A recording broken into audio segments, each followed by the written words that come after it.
Hi everyone, स्वागत है आप सभी का टीचिंग गोल्स के इस लर्निंग प्लेटफॉर्म पर। आई होप आप सभी लोग अच्छे होंगे। और आज जो क्लास रहने वाली है वो साइकोलॉजी से रहेगी। एक बहुत और मोस्ट इंपॉर्टेंट टॉपिक आपके लिए आज पिक किया है जो कि है बुद्धि यानी कि इंटेलिजेंस। यहाँ से क्वेश्चन आपके हर लेवल में हर बार पूछा जाता है, तो मैं उम्मीद कर रही हूँ कि आज की ये वीडियो आपको देख करके कंप्लीट अच्छे से समझ में आ जाएगा और जब आप क्वेश्चन बनाने बैठेंगे तो आपको कोई भी दिक्कत नहीं आएगी। चलिए, इंटेलिजेंस एंड थ्योरी, बुद्धि एंड सिद्धांत और स्टड की सीडीपी क्लासेस है और सभी के लिए इक्वली इंपॉर्टेंट है। ऐसा नहीं है कि भाई जैसे पीजीटी वाले पूछते हैं मैम पीजीटी के लिए इनफ है क्या, सबको मैं साथ में लेकर के चल रही हूँ, चाहे फिर आप पीआरटी हो चाहे टीजीटी या फिर पीजीटी। ठीक है, चलो इंटेलिजेंस होती क्या है। देखो बुद्धि क्या होती है भाई बुद्धि किसी भी चीज को समझने की कोई भी क्षमता होती है। ठीक है, कैपेसिटी टू थिंक रैशनली। अगर एक बहुत सारी इसके डेफिनेशन है, बट अगर फिर भी एक स्पेसिफिक डेफिनेशन की बात करें तो आपका क्या कहता है कि एक कैपेसिटी यानी कि क्षमता है, यानी कि योग्यता है किसकी, रैशनली। जब आप थिंक कर सकते हो, जब आप किसी भी चीज को तर्क के साथ जब उसका आंसर दे सकते हो, जब उसके पीछे आप लॉजिक बता पाए, तो मतलब वो क्या है, वो बुद्धि है। अंडरस्टैंड द वर्ल्ड, जब आप चीजों को समझ पाए, अच्छे से लोगों को समझ पाए। अडेप्ट, ये एक बहुत ही अच्छा शब्द है, अडेप्टेशन। अडेप्टेशन मतलब अनुकूलन। जब आप पर्यावरण के अकॉर्डिंग खुद को ढाल लेते हैं, आपके सामने कोई भी समस्या है तो उस समस्या के प्रति आप उदास होकर के ना बैठे, बल्कि आप अपना कोई एक अल्टरनेट सॉल्यूशन ढूंढ अगर पा रहे हैं, तो मतलब वो क्या है, वो आपकी बुद्धि है वो। ठीक है, वो इंटेलिजेंस है। और जब आप अपने अनुभवों से सीखते हैं तो वो भी क्या होती है, वो भी बुद्धि होती है। ठीक है, तो इंटेलिजेंस की बहुत सारी डेफिनेशन है, बट आपको ये चीजें ध्यान में रख लिए। जब आप समझ सकते हो, जब आप रैशनली थिंक कर सकते हो, आप रीजन कर सकते हो, जब आप अपने अनुभवों से सीखते हो, ठीक है, तो वो सारी चीजें क्या होती है, वो इंटेलिजेंस होती है, यानी कि बुद्धि होती है। अब इंटेलिजेंस जो शब्द है, अगर आपसे पूछे सबसे पहले इस शब्द का जो यूज है वो किसने किया था, तो सबसे पहले जो बुद्धि शब्द का यूज किया था वो किया था सर फ्रांसिस गाल्टन ने। ठीक है, सर फ्रांसिस गाल्टन ने इसका इस्तेमाल किया था 1880 में। ठीक है, 1800 के दशक में इसका इस्तेमाल किया गया था। तो आप ध्यान में रखेंगे, इन्होंने सबसे पहले इंटेलिजेंस शब्द का इस्तेमाल किया था। और इंटेलिजेंस जो है, इंटेलिगेरे एक शब्द है, लेटिन वर्ड है इंटेलिगेरे। इसको हिंदी में भी आप ऐसे ही लिख लेना। इसका मतलब होता है टू अंडरस्टैंड, यानी कि समझना। टू अंडरस्टैंड का मतलब क्या होता है, समझना। ठीक है, जब आप अच्छे से समझ पाते हो कोई भी चीज को, तो मतलब वो क्या कहलाती है, वो बुद्धि कहलाती है। ठीक है, इतना यहां से समझे। अब थोड़े नेचर भी आप देख लो, इंटेलिजेंस से थोड़ा और भी क्वेश्चन बन जाता है। देखो इंटेलिजेंस क्या है, इंटेलिजेंस हमेशा ध्यान में रखना, क्वेश्चन यहां से भी कई बार बन जाते हैं, ऑप्शन में आपको डाल के दे देते हैं। 1 डायमेंशनल है, 2 डायमेंशनल है, क्या है। तो इंटेलिजेंस क्या है, मल्टी डायमेंशनल है। इसके बहुत सारे एस्पेक्ट होते हैं, बहुत सारे पहलू होते हैं, केवल एक सिंगल इसका एस्पेक्ट नहीं होता। ठीक है, तो मल्टी एस्पेक्ट होते हैं, आप ये भी ध्यान में रखना। मल्टी एस्पेक्ट यानी कि बहुआयामी बुद्धि होती है, ये भी आप ध्यान में रखेंगे। दूसरा, आपसे हेरिडिटी और एनवायरनमेंट से रिलेटेड पूछा जाता है, तो हमेशा ध्यान में रखना बुद्धि जो है, इंटेलिजेंस जो है, वो आपका दोनों का ही एक कॉम्प्लेक्स प्रोसेस है, एक जटिल प्रक्रिया है, आपकी अनुवांशिकता का भी और वातावरण का भी। क्योंकि जो बुद्धि है किसी भी इंडिविजुअल की, वो जो उसके ट्रेट्स जो उसने अपने पेरेंट्स से एक्वायर किए हैं उससे काफी प्रभावित होती है। साथ ही आपका जो वातावरण है, जिस एनवायरनमेंट में आप पल रहे हैं, जिस एनवायरनमेंट में जो सराउंडिंग आपका है, वो भी काफी असर डालता है आपकी इंटेलिजेंस पर। जैसे किसी के अगर पेरेंट्स मान लो डॉक्टर है, तो बच्चे के अंदर भी वो ट्रेट जो है, जो बाई बर्थ आता है, वो एक इनेट कैपेसिटी उसके अंदर आती है कि वो भी बायोलॉजी में इंटरेस्ट दिखाता है, वो भी बाद में डॉक्टर बन सकता है। ठीक है, तो वो उसका बाई बर्थ है, वो उसको अपने पेरेंट्स से मिला है। भाई किसी के पेरेंट्स काफी इंटेलिजेंट होते हैं तो उसके बच्चे भी इंटेलिजेंट होते हैं। ठीक है, तो वो क्या है, वो बाई बर्थ होता है, भाई उसको वो ट्रेट्स मिले हैं अपने पेरेंट्स से। लेकिन एनवायरनमेंट क्या है, जरूरी नहीं है अब उस बच्चे को वैसा ही एनवायरनमेंट मिल पाए। कई बार उसकी संगत बदल जाती है, कई बार कुछ अलग सर्कमस्टांसेस हो जाते हैं जिससे वो नहीं पढ़ पाता, या फिर उसका जो मन है वो पढ़ाई में नहीं लग पाता। तो एनवायरनमेंट भी अपनी एक अलग भूमिका यहाँ पर निभाते हैं। ठीक है, तो हमेशा ध्यान में रखना, इंटेलिजेंस जो है वो मल्टी डायमेंशनल होती है और कॉम्प्लेक्स प्रोसेस होती है हेरिडिटी और एनवायरनमेंट का। इतना समझ में आया यहाँ से, इंटेलिजेंस के बारे में आपको इतना ही पता है। और बहुत सारे जो साइकोलॉजिस्ट हैं उन्होंने अपनी अपनी बात इंटेलिजेंस के बारे में कही है, जो मैंने आपको नोट्स में अच्छे से इंक्लूड कर दिए हैं। इस वीडियो के साथ मैं आपको वो नोट्स भी अपडेट कर दूंगी। ठीक है, चलिए अब एक कॉन्सेप्ट आता है मेंटल एज का, क्योंकि हम लोग इस चीज को पढ़ते हैं। मेंटल एज मतलब मानसिक आयु। तो आपसे ये पूछा जा सकता है, बताओ मेंटल एज के बारे में कौन बात करते हैं। तो मेंटल एज के बारे में जो बात करते हैं वो एल्फ्रेड बिने बात करते हैं। ठीक है, इंग्लिश में टी होता है लेकिन ये साइलेंट होता है। एल्फ्रेड बिने जो है इनके बारे में बात करते हैं, मानसिक आयु के बारे में।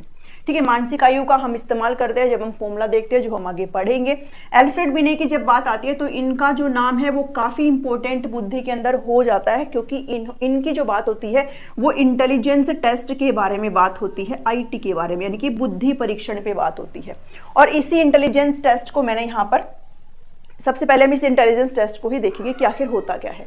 तो बुद्धि परीक्षण के यहाँ पर 3 टेस्ट है। जो सबसे पहला बुद्धि परीक्षण है, क्योंकि आपसे क्वेश्चन ये बहुत बार पूछा गया है कि पहला इंटेलिजेंस टेस्ट है वो किसने दिया था, क्या इसको कहा जाता है। तो पहला जो बुद्धि परीक्षण है उसे बिने सिमोन इंटेलिजेंस स्केल बोलते हैं, ये ध्यान में रखना, क्योंकि इसको जो है किसके द्वारा दिया गया था, एल्फ्रेड बिने के द्वारा ही दिया गया था। और इसकी जो स्टार्टिंग होती है वो कहाँ से होती है, फ्रांस से होती है। ठीक है, फ्रांस के गवर्नमेंट ने इनको कहा था कि भैया फाइंड आउट करिए कि किन स्कूल के बच्चों को अपने एकेडमिक्स में जो है काफी दिक्कतें हो रही हैं। तो इन्होंने यहाँ पर इस टेस्ट को लाया था और अपने एक दोस्त के साथ, अपने कलीग के साथ, जिनका नाम थियोडोर साइमन था। ठीक है, थियोडोर साइमन, सिमोन, आप जो मर्जी बोल सकते हो। तो ध्यान में रखना, सबसे पहला फर्स्ट जो इंटेलिजेंस टेस्ट है उसको बिने साइमन इंटेलिजेंस स्केल बोला जाता है। और ये जो साइमन है कौन है, इनके ही कलीग थे थियोडोर साइमन, और फ्रांस के गवर्नमेंट ने इनको कहा था कि भाई आप इस स्केल को बनाइए। ठीक है, दूसरा जो इंटेलिजेंस स्केल है उसको बोला जाता है स्टैनफोर्ड बिने इंटेलिजेंस स्केल, और इसको जो है रिवाइज्ड किया गया था किसके द्वारा, लुइस टर्मन के द्वारा। ठीक है, लुइस टर्मन के द्वारा इसको। और अच्छा, एक चीज ध्यान में रखना, ये जो टेस्ट था इन्होंने 1904 में दिया था, 1904 में दिया था। ठीक है, और ये जो टेस्ट है वो कहीं ना कहीं इसका ही क्या है, बेस, एक तरीके से जो बिने का फर्स्ट इंटेलिजेंस स्केल था उसको ही लुइस टर्मन ने इंग्लिश में ट्रांसलेट किया था। ठीक है, किसमें किया था, इंग्लिश में ट्रांसलेट किया था, और इन्होंने इसको रिवाइज किया था। आपसे पूछा जाता है कि बिने साइमन इंटेलिजेंस जो टेस्ट था उसको किसने रिवाइज किया था, तो उसको रिवाइज करने का काम किसने किया था, टर्मन ने रिवाइज किया था। तो टर्मन ने रिवाइज करके यहाँ पर इंटेलिजेंट क्वोशिएंट यानी कि आईक्यू जो है उसका फॉर्मूला दिया था। ठीक है, ये चीज आप ध्यान में रखेंगे। इंटेलिजेंट क्वोशिएंट, आईक्यू का फॉर्मूला किसने दिया था, आईक्यू का फॉर्मूला दिया था लुइस टर्मन ने, और इसका फॉर्मूला होता है mental as upon chronological age into 100। ये एमए मतलब आपकी जो मानसिक आयु है। ठीक है, जिस उम्र के आप काम कर पाते हो वो मेंटल एज है, और सीए का मतलब होता है आपकी वास्तविक आयु। भाई एक्चुअल में जो आपकी उम्र है उसकी बात करी जा रही है, वास्तविक आयु। तो अगर आपसे कोई पूछे भाई ये फॉर्मूला किसने दिया था आईक्यू का, एमए अपॉन सीए इंटू 100, तो आप बताएंगे ये फॉर्मूला किसने दिया था, लुइस टर्मन ने दिया था। ठीक है, कब दिया था, 1916 में दिया था, 1916 में दिया था। इतनी चीजें आपको पता होनी चाहिए। मेंटल एज के बारे में बात करते हैं एल्फ्रेड बिने, और एल्फ्रेड बिने ने ही पहला इंटेलिजेंस टेस्ट दिया था जिसको बिने साइमन इंटेलिजेंस स्केल बोलते हैं, जो कि 1904 में आया था। उसके बाद आया था ये, इसी टेस्ट को इन्होंने रिवाइज किया था लुइस टर्मन ने। ठीक है, और इन्होंने यहाँ पर आईक्यू का फॉर्मूला दिया, इसको रिवाइज करके इनके ही काम को इंग्लिश में कन्वर्ट किया ताकि जो अमेरिकी लोग हैं उनके ऊपर भी इस चीज को अप्लाई किया जा सके। तो इन्होंने ये फॉर्मूला दिया आईक्यू का। अब आपसे एक जो चीज है वो और पूछी जाती है कि भाई आईक्यू के बारे में जो फॉर्मूला देने का काम है वो तो लुइस टर्मन ने कर दिया, लेकिन आईक्यू का जो कॉन्सेप्ट है वो किसने दिया था, तो वो आपका दिया था, किसने दिया था, एक सेकेंड, स्टर्न ने। ठीक है, स्टर्न ने। तो आप स्टर्न का नाम जरूर याद रखेंगे, विलियम स्टर्न। ठीक है, विलियम स्टर्न ने दिया था आईक्यू का कॉन्सेप्ट। ये चीज जरूर ध्यान में रखना, इन्होंने फॉर्मूला नहीं दिया था, इन्होंने इंटेलिजेंट क्वोशिएंट यानी कि जो बुद्धि लब्धि है, इंटेलिजेंट क्वोशिएंट को हिंदी में बोलते हैं बुद्धि लब्धि, बुद्धि लब्धि का जो फॉर्मूला है वो तो लुइस टर्मन ने दिया था, लेकिन बुद्धि लब्धि के बारे में, इस कॉन्सेप्ट के बारे में बात किसने करी थी, वो विलियम स्टर्न ने बात करी थी। ठीक है, इतनी चीजें आपको ध्यान में रहनी चाहिए है। और ये जो बात करी थी वो कब करी थी, 1912 में। ठीक है, 1912 में बात करें तो ये थोड़ा डिफरेंस है। पहला जो स्केल आया था वो 1904 में आया था, 1912 में आईक्यू के कॉन्सेप्ट के बारे में विलियम स्टर्न बात करते हैं। उसके बाद रिवाइज करके टर्मन ने इसको आईक्यू का फॉर्मूला दिया था, जो कि आपका एमए अपॉन सीए इंटू 100 हो जाता है, दैट इज योर वास्तविक आईक्यू, यानी कि किसी भी इंडिविजुअल का जो बुद्धि लब्धि है वो इस फॉर्मूले से निकल जाता है, बुद्धि लब्धि। ठीक है, आपको नोट्स में हर एक चीज मैंने इंक्लूड करके दी। तो आपसे ना कई बार क्वेश्चन भी पूछ लेते हैं, जैसे आपको मान लो आईक्यू दे देंगे, सीए दे देंगे, आपसे एमए पूछ लेंगे। ठीक है, आपसे या फिर सीए पूछ लेंगे तो एमए और आईक्यू दे देंगे, तो आप वो फॉर्मूला में रख के आसानी से इस चीज को निकाल सकते हो। इतनी चीजें यहां से समझ में आ रही है। ठीक है, तो ये चीज ध्यान में रखना। उसके बाद जो तीसरा इंटेलिजेंट टेस्ट है उसको बोला जाता है WAIS, यानी कि बैचलर अडल्ट इंटेलिजेंस स्केल। इसको आप हिंदी में भी लिख सकते हो भाई, वैशलर अडल्ट इंटेलिजेंट स्केल। ठीक है, अब ये जो स्केल है, ये जो वैशलर थे, इन्होंने अपना ये तीसरा बुद्धि परीक्षण दिया था, ये इन दोनों से प्रभावित थे। ठीक है, दोनों के ही काम से प्रभावित थे। बट एक चीज ध्यान में रखना, इन्होंने जो स्केल दिया था वो किसके लिए दिया था? अडल्ट के लिए और एडोलेसेंस स्टेज के जो बच्चे हैं उनके लिए दिया था, यानी कि किशोरावस्था के जो बच्चे हैं उनके लिए, किशोरों के लिए और साथ ही वयस्क के लिए। ठीक है, ये चीज ध्यान में रखना।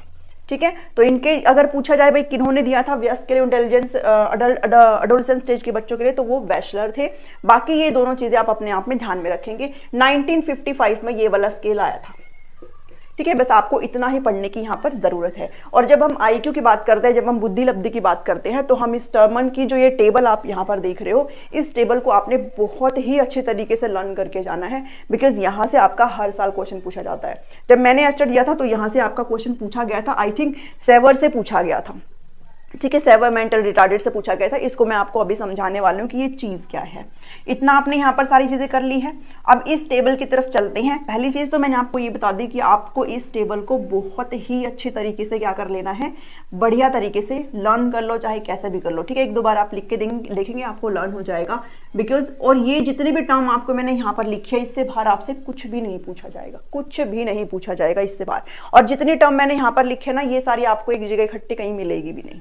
ठीक है, चलो तो यहां पर क्या चीज होती है भाई, देखो नीचे से स्टार्ट, चलो ऊपर से स्टार्ट करते हैं। जिनका IQ 140 प्लस होता है उनको जीनियस स्टूडेंट से बोला जाता है, यानी कि ये वो बच्चे होते हैं जो बहुत ज्यादा क्रिएटिव होते हैं और अपनी उम्र से ज्यादा एक तरीके से काम करने की जो है क्षमता रखते हैं। ठीक है, जैसे मान लो अगर कोई 12 साल का बच्चा हो तो वो 15-16 साल तक के जो बच्चे का IQ है उतना जो दिमाग है उतना लेकर के चलते हैं बच्चे। तो 140 प्लस कितना, मतलब मोस्ट ज्यादा, बहुत ही प्रतिभाशाली बच्चे इनमें आ जाते हैं। उसके बाद 120 से 139 सुपीरियर होते हैं, श्रेष्ठ।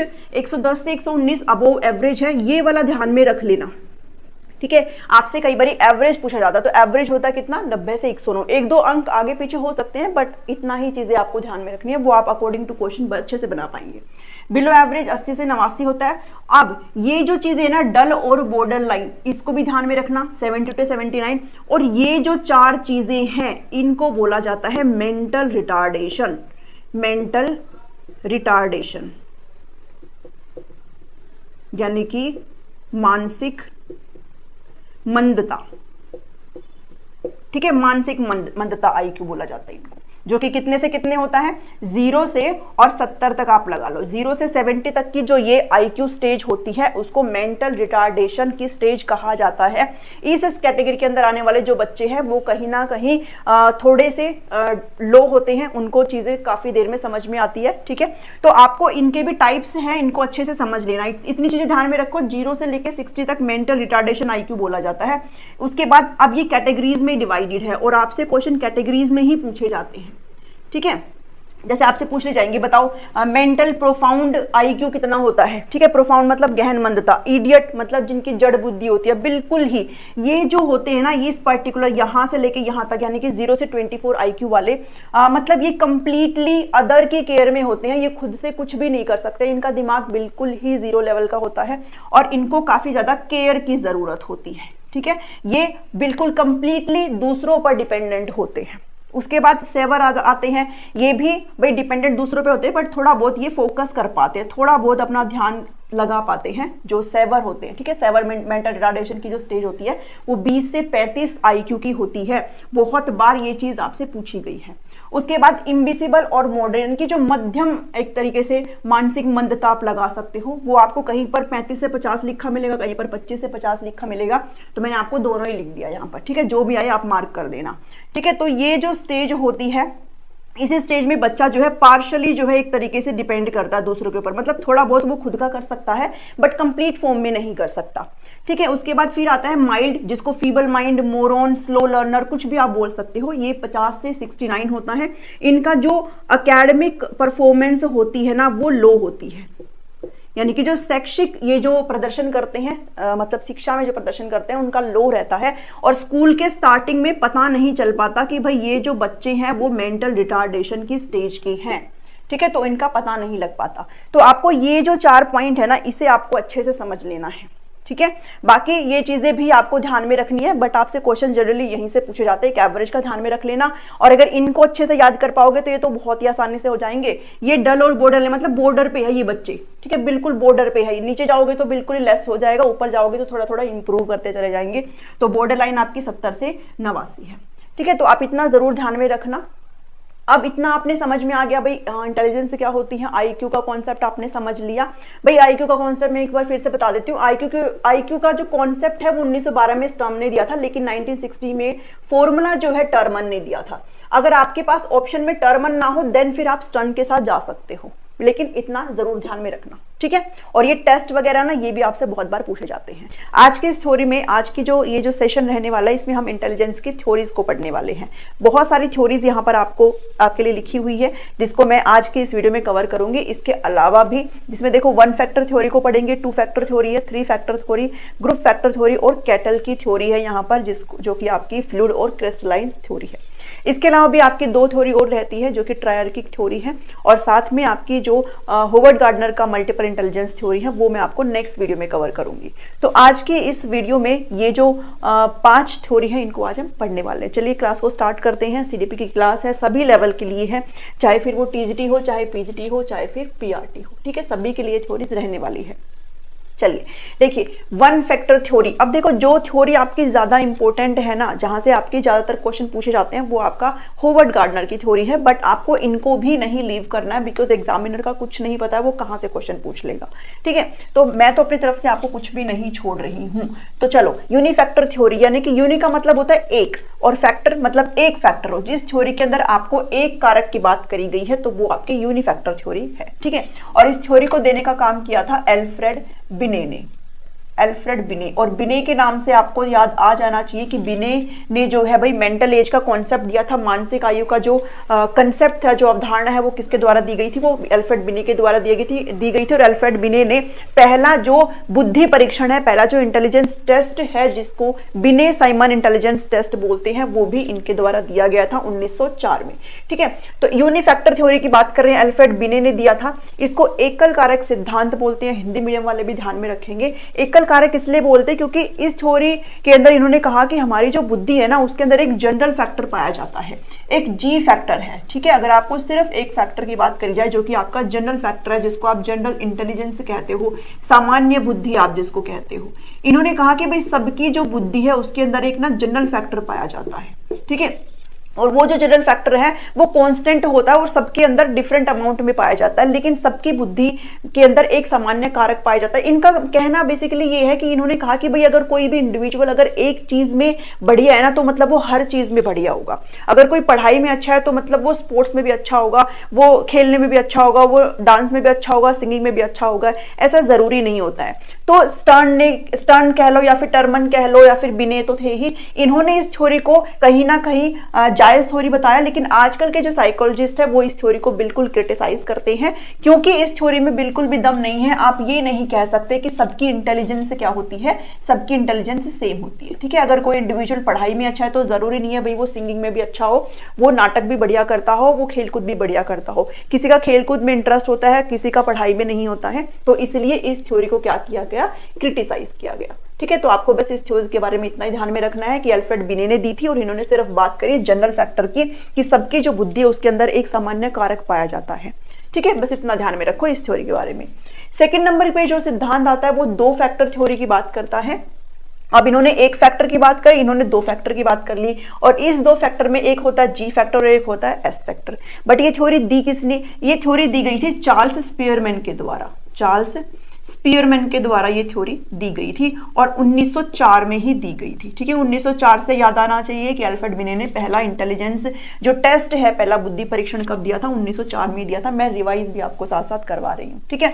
तो चार्ल्स स्पीयरमैन का कहना है कि जो हमारी बुद्धि होती है उसके अंदर एक तो आपका सामान्य कारक पाया जाता है, एक तो आपका जनरल फैक्टर पाया जाता है, और एक आपका विशिष्ट कारक पाया जाता है, ठीक है, विशिष्ट कारक।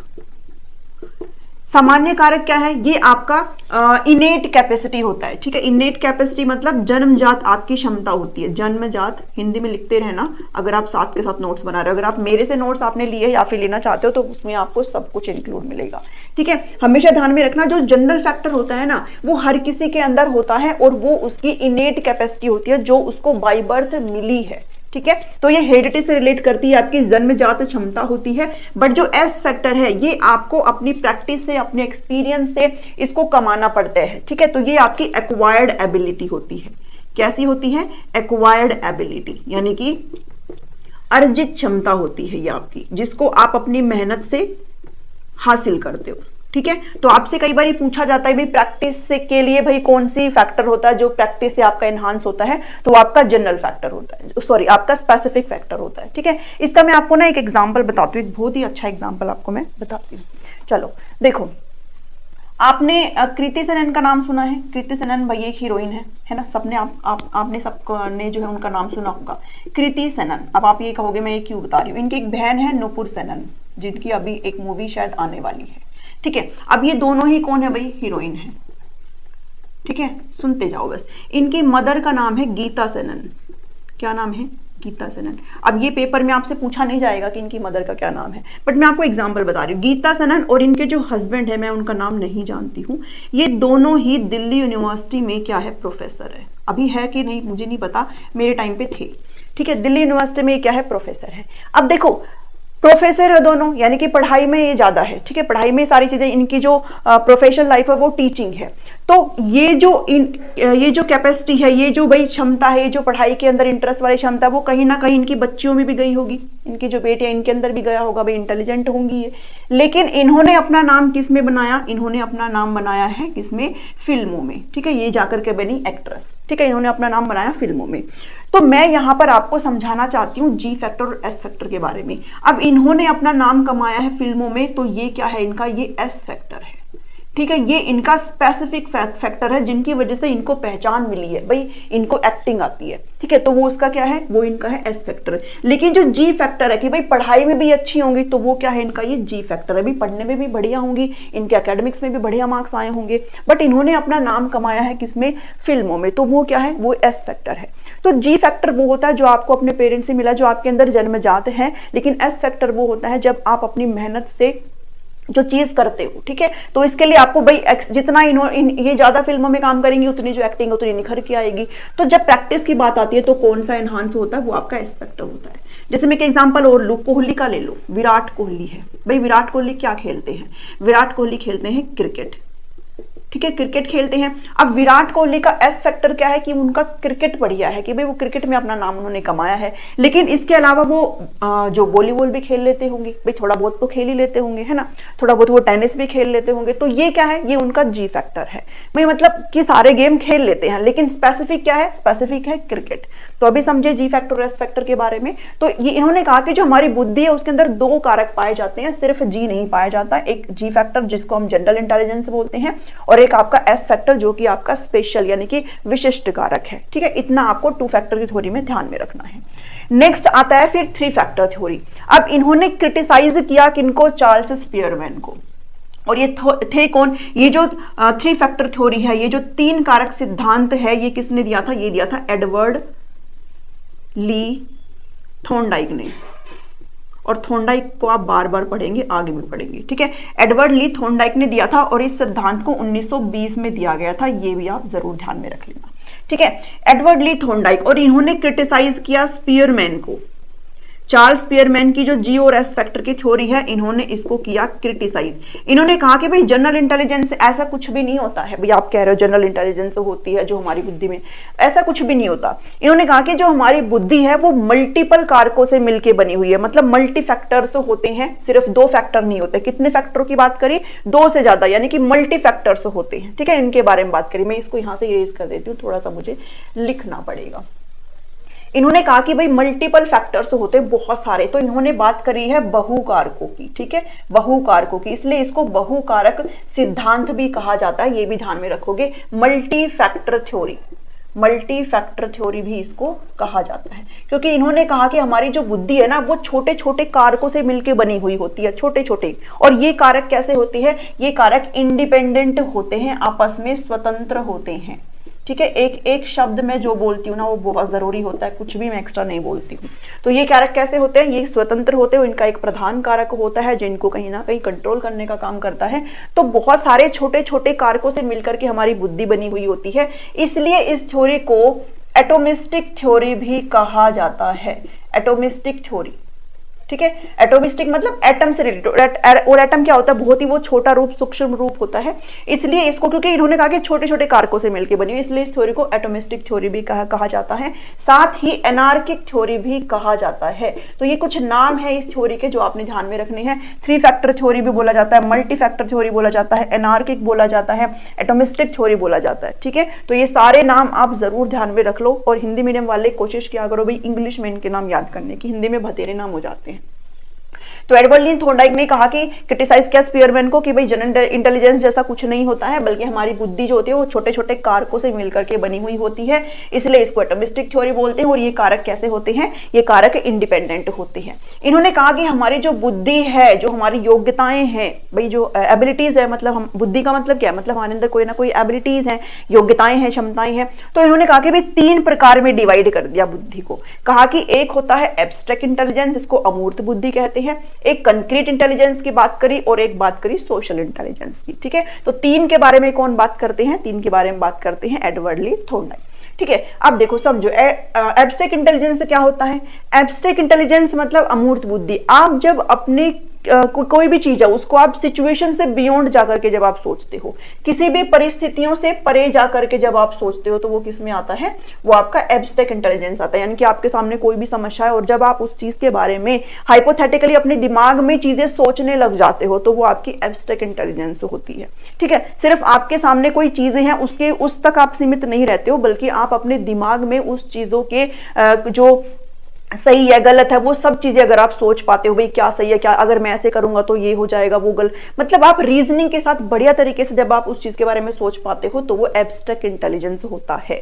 ठीक है, इसके ठीक उल्टा कंक्रीट इंटेलिजेंस होता है, जब आपके सामने कोई चीज है और तभी आप सोच पाते हो उसके बारे में, वो आपका कंक्रीट इंटेलिजेंस है। जैसे आप किसी भी कंक्रीट ऑब्जेक्ट को जब आप हैंडल करते हो, तो वो आपकी कंक्रीट इंटेलिजेंस है। आपने मैकेनिक्स को देखा है, जब कोई भी भैया जो टूल्स के साथ जो काम करते हैं, जो मैकेनिक्स होते हैं, भाई गाड़ियां सुधारते हैं, कुछ भी ठीक करते हैं, तो वो अपने टूल्स का इस्तेमाल करते हैं। तो वो क्या है, वो कंक्रीट इंटेलिजेंस का एग्जांपल, यानी कि उनके सामने फिजिकली उनके टूल्स प्रेजेंट है, उनको पता है कौन सा औजार कहाँ लगेगा, कहाँ से कौन सी कुछ निकालना है, कहाँ पे क्या डालना है, तो मतलब कंक्रीट है, सारी चीजें उनके सामने प्रेजेंट है।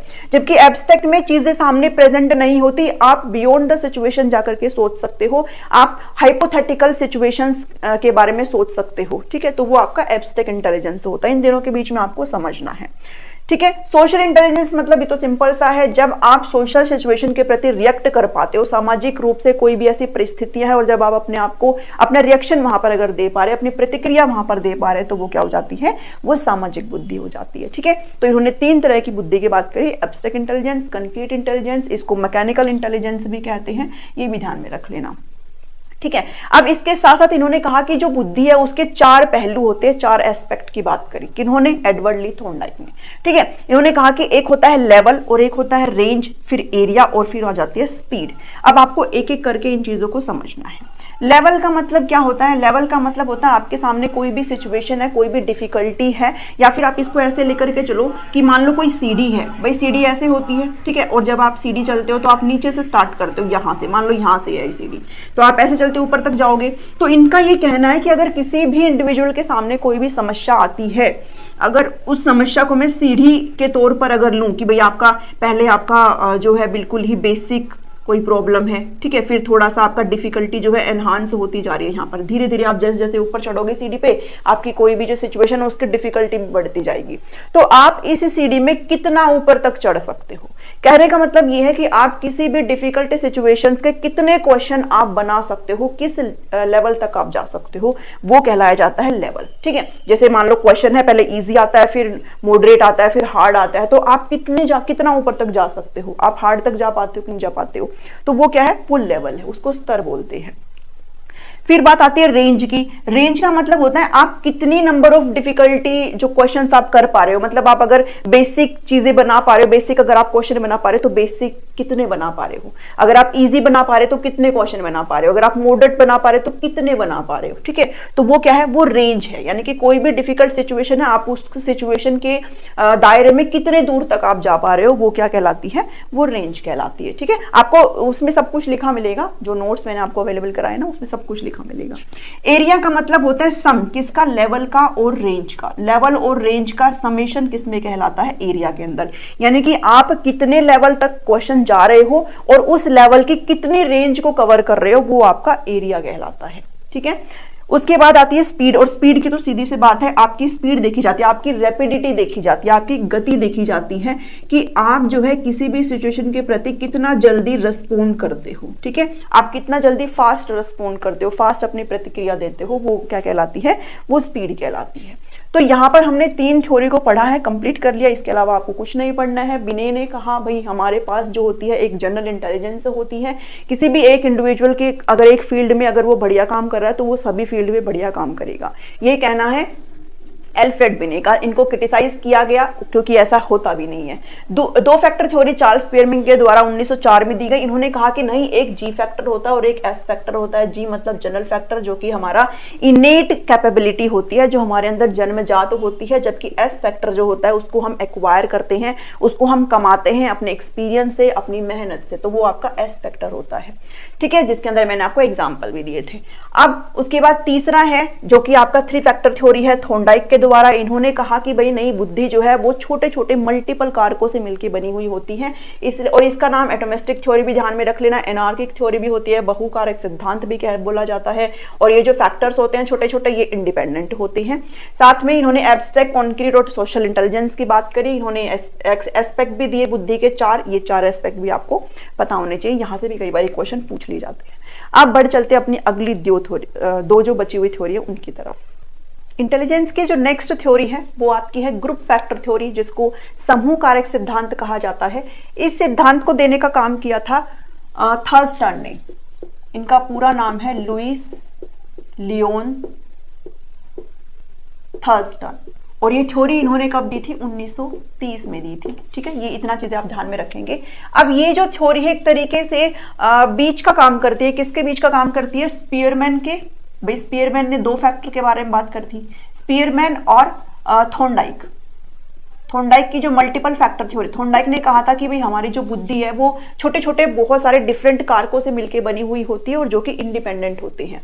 तो जो ग्रुप फैक्टर थ्योरी है ये आपकी इन दोनों के बीच का काम करती है। इन्होंने कहा बेसिकली, जो थर्स्टन है, इन्होंने कहा कि जो हमारी बुद्धि होती है ना, मतलब क्या है भाई, एबिलिटीज है, यानी कि, और इन्होंने कहा कि जो एबिलिटीज है वो क्लस्टर में पाई जाती है। इन्होंने भी मल्टीपल कारकों की बात करी, बहु कारकों की बात करी, बट इन्होंने ये कहा कि ये जो एबिलिटीज होती है ना वो ग्रुप्स में पाई जाती है, ठीक है। इन्होंने हमारी बुद्धि को कहा कि क्लस्टर ऑफ एबिलिटीज, क्या कहा, क्लस्टर ऑफ एबिलिटीज। ये नाम आप जरूर ध्यान में रखना, ठीक है। योग्यताओं का समूह, योग्यताओं का समूह। भाई बुद्धि क्या है, योग्यताओं का समूह है। जब आप बहुत सारी आपके अंदर एबिलिटीज आ जाती है, तो जो थॉर्नडाइक है उन्होंने कहा था कि ये जो एबिलिटीज है, ये जो योग्यताएं हैं वो आपस में क्या करती है, इंडिपेंडेंट होती है, ठीक है, छोटे छोटे कारकों से। इन्होंने भी मल्टीपल फैक्टर की बात करी, बट इन्होंने कहा कि ये जो योग्यताएं होती है वो समूह में होती है, इसलिए इस थ्योरी को बोला जाता है ग्रुप फैक्टर थ्योरी, ठीक है। इतना आप ध्यान में रखेंगे। इन्होंने ये कहा कि ये जो क्लस्टर ऑफ एबिलिटीज होती है ना, इनको इन्होंने नाम दिया प्राइमरी मेंटल एबिलिटीज का। और ये जो प्राथमिक मानसिक क्षमताएं हैं, ये कितनी बात करी, 7। इन्होंने कहा कि जो बुद्धि है वो क्या होती है, वो कुछ नहीं होती बल्कि प्राइमरी मेंटल एबिलिटीज होती हैं। और ये कितनी मेंटल एबिलिटीज होती हैं, ये 7 मेंटल एबिलिटीज होती है, जो कि आपको यहाँ पर दिखाई दे रही है। फर्स्ट बात करें इन्होंने वर्बल कंप्रिहेंशन की, यानी कि मौखिक समझ। ये वो एबिलिटी है जिसके थ्रू आप दूसरों की भाषा को समझते हो, दूसरे क्या कहना चाहते हैं उसको आप अच्छे से समझ सकते हो। तो जिसके अंदर ये वाली एबिलिटीज होती है वर्बल कंप्रिहेंशन, भाई सारी क्या है, इंटेलिजेंस है, यानी कि सारी एबिलिटीज है, बिकॉज हमने यहाँ पर कहा है कि योग्यताएं हैं। तो जिस इंडिविजुअल के अंदर वर्बल कॉम्प्रिहेंशन है, तो जो सामने वाला क्या आपको बोलने की कोशिश कर रहा है, आप उस चीज को समझने की योग्यता रखते हो, अपनी बातों को दूसरों को को समझाने की भी योग्यता रखते हो। तो मौखिक समझ की बात है यहाँ पर, ठीक है। सेकंड है न्यूमेरिकल एबिलिटी। तो ये वो एबिलिटी है जब आप नंबर्स के साथ अच्छे से खेल सकते हो, जब आप नंबर्स के साथ प्ले कर सकते हो, ठीक है। प्ले करने से मतलब क्या है, आप मैथमेटिकल कोई भी चीजों को सॉल्व कर सकते हो, तो वो आपका न्यूमेरिकल एबिलिटी में आ जाता है। फिर है स्पेशल एबिलिटी, स्थानिक क्षमता। स्थानिक क्षमता में आप एग्जाम्पल के थ्रू समझो, जो भी स्कल्प्टर होते हैं, जो भी आर्किटेक्ट होते हैं, ठीक है, आर्किटेक्ट होते हैं, स्कल्प्टर होते हैं, भाई जो मूर्तिकार वगैरह होते हैं, वो देखो एक पत्थर के अंदर, बहुत ही छोटे से पत्थर के अंदर भी एक बढ़िया ऐसी मूर्ति को गढ़ देते हैं। तो वो किसकी वजह से, क्योंकि उनके अंदर ये एबिलिटी है स्पेशल, यानी कि वो जगह को परसीव कर सकते हैं, और उसको परसीव करने के साथ साथ उनके अंदर वो अपनी कारीगरी को भी दिखा रहे हैं। जितने भी आर्किटेक्ट है भाई, वो भी सारे क्या कहते हैं भाई, छोटी सी जमीन है उसके अंदर वो इतने सारा बढ़िया घर बना देते हैं। तो ये किसके अंदर आ जाता है, वो स्पेशल एबिलिटी के अंदर आ जाता है, ठीक है। नेक्स्ट है परसेप्चुअल स्पीड। परसेप्चुअल स्पीड मतलब अवधारणा गति। परसेप्चुअल को आप ऐसे समझ सकते हो कि आपने देखा होगा कि भाई अखबारों में कई बार क्या आते थे, पजल आते थे, ठीक है। दो पिक्चर दिखाई जाती थी, दोनों सेम सेम होती थी, बस इनमें आपको 5 डिफरेंस ढूंढने होते थे, और वो बहुत ही छुपे हुए डिफरेंस होते थे। तो आपको जब आप परसीव कर सकते हो, जब आप अच्छे से समझ सकते हो भाई, आप यहां से और 5 वो डिफरेंस जो है आराम से निकाल सकते थे, ठीक है। तो वो क्या है, वो आपकी परसेप्चुअल स्पीड है, कि आपकी जो अवधारणा गति है, यानी कि आप कितनी अच्छी तरीके से देख पा रहे हो, समझ पा रहे हो, अंडरस्टैंड कर पा रहे हो, ठीक है। उसके बाद आती है इंडक्टिव रीजनिंग, यानी कि आप किसी भी चीज को जब सॉल्व कर रहे हो तो आपकी रीजनिंग कैसी, आप किस तर्क के साथ कोई भी चीज कर रहे हो, ठीक है। मेमोरी मतलब आपकी स्मृति, जब आप किसी भी इंफॉर्मेशन को, ये कैसी एबिलिटी होती है, जब आप किसी भी इंफॉर्मेशन को अपने अंदर स्टोर कर सकते हो, तो वो आपका मेमोरी आ गया। फिर वर्ड फ्लुएंसी है, यानी कि शब्द प्रवाह। तो ये ऐसी एबिलिटी है जब आप अपने शब्दों का इस्तेमाल करते हो। इसके अंदर आपके पोएट्स वगैरह आ जाते हैं, ठीक है। कवि होते हैं ना, इतने बढ़िया बढ़िया शब्द लाते हैं, छांट छांट के इतनी बढ़िया बढ़िया वर्ड्स का इस्तेमाल करते हैं। तो यहाँ पर वो होते हैं भाई, उनको पता होता है कितना शब्द कहाँ पे क्या बोलना है। तो ये 7 तरह की एबिलिटी है जिनके बारे में ग्रुप फैक्टर थ्योरी में जो लुईस टर्मन है, थर्स्टन है, वो बात करते हैं। तो ये ग्रुप फैक्टर थ्योरी हो गया। नेक्स्ट जो थ्योरी है आपकी, नेक्स्ट थ्योरी है कैटल की थ्योरी है, ठीक है। इनका पूरा नाम है रेमंड कैटल, और ये जो थ्योरी इन्होंने दी थी, ये इन्होंने दी थी 1963 में, 1963 में, ठीक है। ये आप ध्यान में रखेंगे, 1963 में इन्होंने ये थ्योरी दी थी। और इन्होंने जो है कहा कि इंटेलिजेंस जो है 2 टाइप से होती है, एक होती है फ्लूइड इंटेलिजेंस और एक होती है क्रिस्टलाइज इंटेलिजेंस। फ्लूइड मतलब द्रव बुद्धि और क्रिस्टलाइज मतलब जो द्रव ना हो, जो ठोस बुद्धि हो, ठीक है। तो इसे आप ध्यान में रखोगे। देखो इसको आप कैसे समझोगे, दोनों के बीच में डिफरेंस करते हुए हम इसे पढ़ेंगे। फ्लूइड इंटेलिजेंस मतलब जब आप किसी भी नई परेशानी को, नए क्वेश्चंस को जब आप अपने नवीन विचारों से सॉल्व करते हो, जब आप अपनी रीजनिंग लगाते हो, उसमें तर्क लगाते हो, कोई भी लॉजिक लगाते हो, बिना किसी आपके लर्निंग एक्सपीरियंस के, जब आप नई नई समस्याओं को अपनी क्रिएटिविटी से सॉल्व करने की कोशिश करते हो, तो वो फ्लूइड इंटेलिजेंस आता है, ठीक है। लेकिन क्रिस्टलाइन इंटेलिजेंस मतलब वो बिल्कुल जमी हुई है, वो ठोस है, वो उस पर चल रही है जो आपकी पास्ट नॉलेज है। ये आपके पास्ट नॉलेज पर नहीं चल रही है, ये आपके जो क्रिएटिविटी है, जो आपके नवीन जो विचार है उसके ऊपर चल रही है, इनोवेटिव आइडियाज जो आपके अंदर है उसके ऊपर चल रही है। लेकिन ये क्या है, आप इसको ऐसे याद कर सकते हो कि ये बिल्कुल जमी हुई है, ये सिर्फ वहां तक सीमित है जो आपने पीछे किया है, जो आपके लर्निंग एक्सपीरियंस आपको बताते हैं, तो आपके प्रीवियस लर्निंग एक्सपीरियंस पर बेस्ड है, ठीक है। अब इसको ना एक एग्जांपल की जरूर देखो। जैसे मान लो भाई एक लेडी है, बहुत टाइम से खाना बना रही है, जैसे मान लो आप अपनी मदर को ले सकते हो, फिर आप खुद को भी ले सकते हो। तो मदर है भाई, खाना बना रही है बहुत टाइम से, तो अभी मदर को बार बार जो कुक बुक्स होती है वो देखने की जरूरत नहीं है भाई ये चीज कैसे बनेगी। क्यों नहीं बनेगी, क्योंकि उनको एक्सपीरियंस हो चुका है, वो इतना टाइम खाना बना चुकी है कि उनको एक्सपीरियंस हो चुका है। वो ये भी बता सकते हैं कि इतनी चीजें इसमें ये इतनी जाएंगी, ठीक है, इतना भी बता सकती है। तो वो क्या है, वो आपकी क्रिस्टलाइज्ड इंटेलिजेंस है कि उनको अपने एक्सपीरियंस से पता चल चुका है अब, ठीक है। तो ये आपकी नर्चर यानी कि एक्वायर्ड होती है, ये 2 डिफरेंस ध्यान में रखना। फ्लूइड इंटेलिजेंस क्या होती है, ये नेचर होती है यानी कि इनहेरिटेड होती है, ठीक है, यानी कि जन्मजात होती है ये इंटेलिजेंस। और ये वाली इंटेलिजेंस कैसी होती है, ये अर्जित होती है, एक्वायर्ड होती है। हमने जब हेरिडिटी और एनवायरनमेंट का टॉपिक पढ़ा था तो हमने नेचर और नर्चर की बात करी थी, वहां पर भी हमने यही डिफरेंस किया था। नेचर मतलब जो आपकी हेरिडिटी से रिलेट करता है और नर्चर मतलब जो आपके एनवायरनमेंट से, ठीक है। तो आपने एनवायरनमेंट में जो चीजें सीखी है, आपके लर्निंग एक्सपीरियंस से जो चीजें आपने सीखी है, वो किस में आ जाती है, वो क्रिस्टलाइज्ड में आ जाती है, ठीक है। इसके अलावा आप ध्यान में रखना, आपसे पूछा जाता है जो फ्लूइड इंटेलिजेंस है वो डिक्रीज होती है विद एज, जैसे जैसे आपकी उम्र बढ़ती है, आपकी जो फ्लूइड इंटेलिजेंस है, जो आप आपका जो नवीन आइडियाज लगा करके जब आप प्रॉब्लम्स को सॉल्व करते हो, वो धीरे धीरे आपकी डिक्रीज होना स्टार्ट कर जाती है, जबकि ये जो है आपकी वो इंक्रीज होती है विद एज। ये ध्यान में रखना, ठीक है। ये बढ़ती है उम्र के हिसाब से और ये आपकी घटती है। अब आपसे पूछा जाता है कि पीक पे कब होती है फ्लूइड इंटेलिजेंस, तो जो फ्लूइड इंटेलिजेंस है वो पीक पे होती है अराउंड 20 ईयर्स, ठीक है। जब कोई भी इंडिविजुअल 20 साल का होता है ना, उसके अराउंड ये बिल्कुल पीक पे होती है। इस टाइम पर हम किसी भी समस्या का समाधान बहुत ही अच्छी तरीके से कर सकते हैं, लेकिन उसके बाद वो धीरे धीरे डिक्लाइन होना स्टार्ट कर जाती है। उसके बाद डिक्लाइन हो जाती है, यानी कि गिरना स्टार्ट हो जाती है, डिक्रीज होना स्टार्ट कर जाती है। जबकि ये है, इसका जो पीक माना गया है वो पीक माना गया है 60 ईयर्स, ठीक है। यानी कि 60 साल तक आपकी ये जो बुद्धि है वो चलती रहती है, उसके बाद वो गिरना स्टार्ट करती है।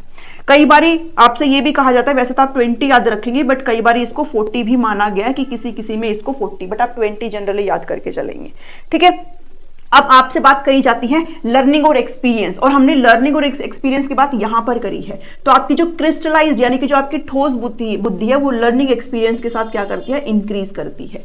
जैसे जैसे आपकी सीखते हो आप, जैसे जैसे आपको अनुभव होता है, वैसे वैसे आपकी क्रिस्टलाइज बुद्धि क्या है, इंक्रीज होती है। जबकि ये जो है डिपेंड नहीं करती, ठीक है, डिपेंड नहीं करती किस पर, लर्निंग और एक्सपीरियंस पर। इसको आप आराम से लिख लेना, ठीक है। ये डिपेंड नहीं करती है लर्निंग और एक्सपीरियंस पर, ये आपकी जो प्रेजेंट टाइम पर आपका इंटेलिजेंस है उस पर बेस्ड करता है।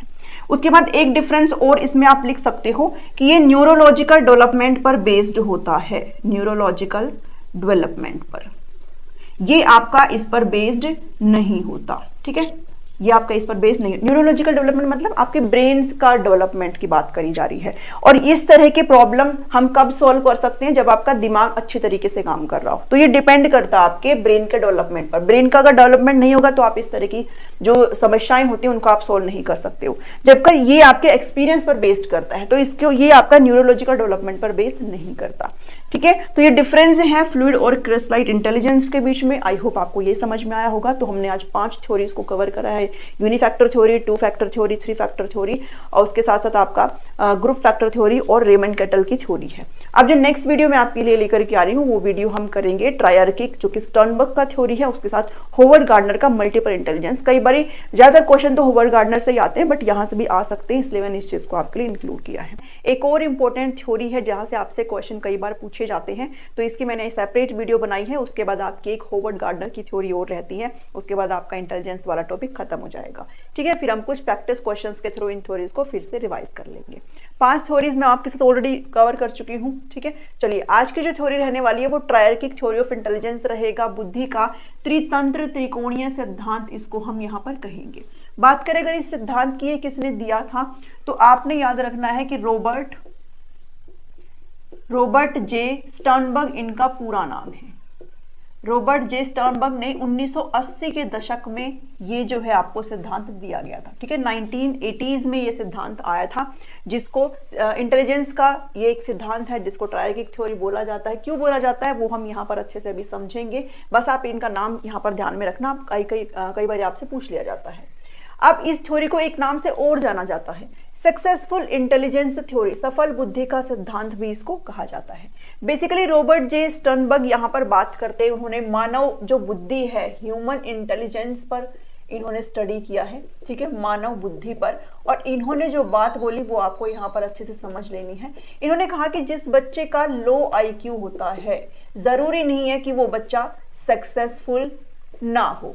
जिस बच्चे का हाई IQ होता है, जिसका इंटेलिजेंट क्वेश्चन, जिसका बुद्धि लब्धांक जो है ज्यादा होता है, ऐसा जरूरी नहीं है कि भाई वो सक्सेसफुल हो ही। जबकि किसी भी इंडिविजुअल का जो सक्सेस है वो किस पर डिपेंड करती है, उसका जो सफलता है वो किस पर डिपेंड करती है, उस इंडिविजुअल के इंटेलिजेंस पर डिपेंड करती है, ठीक है। उसकी किस पर डिपेंड करती है, बुद्धि पर डिपेंड करती है। और इसी तरीके से उन्होंने 3 तरह की बुद्धि की बात करी है।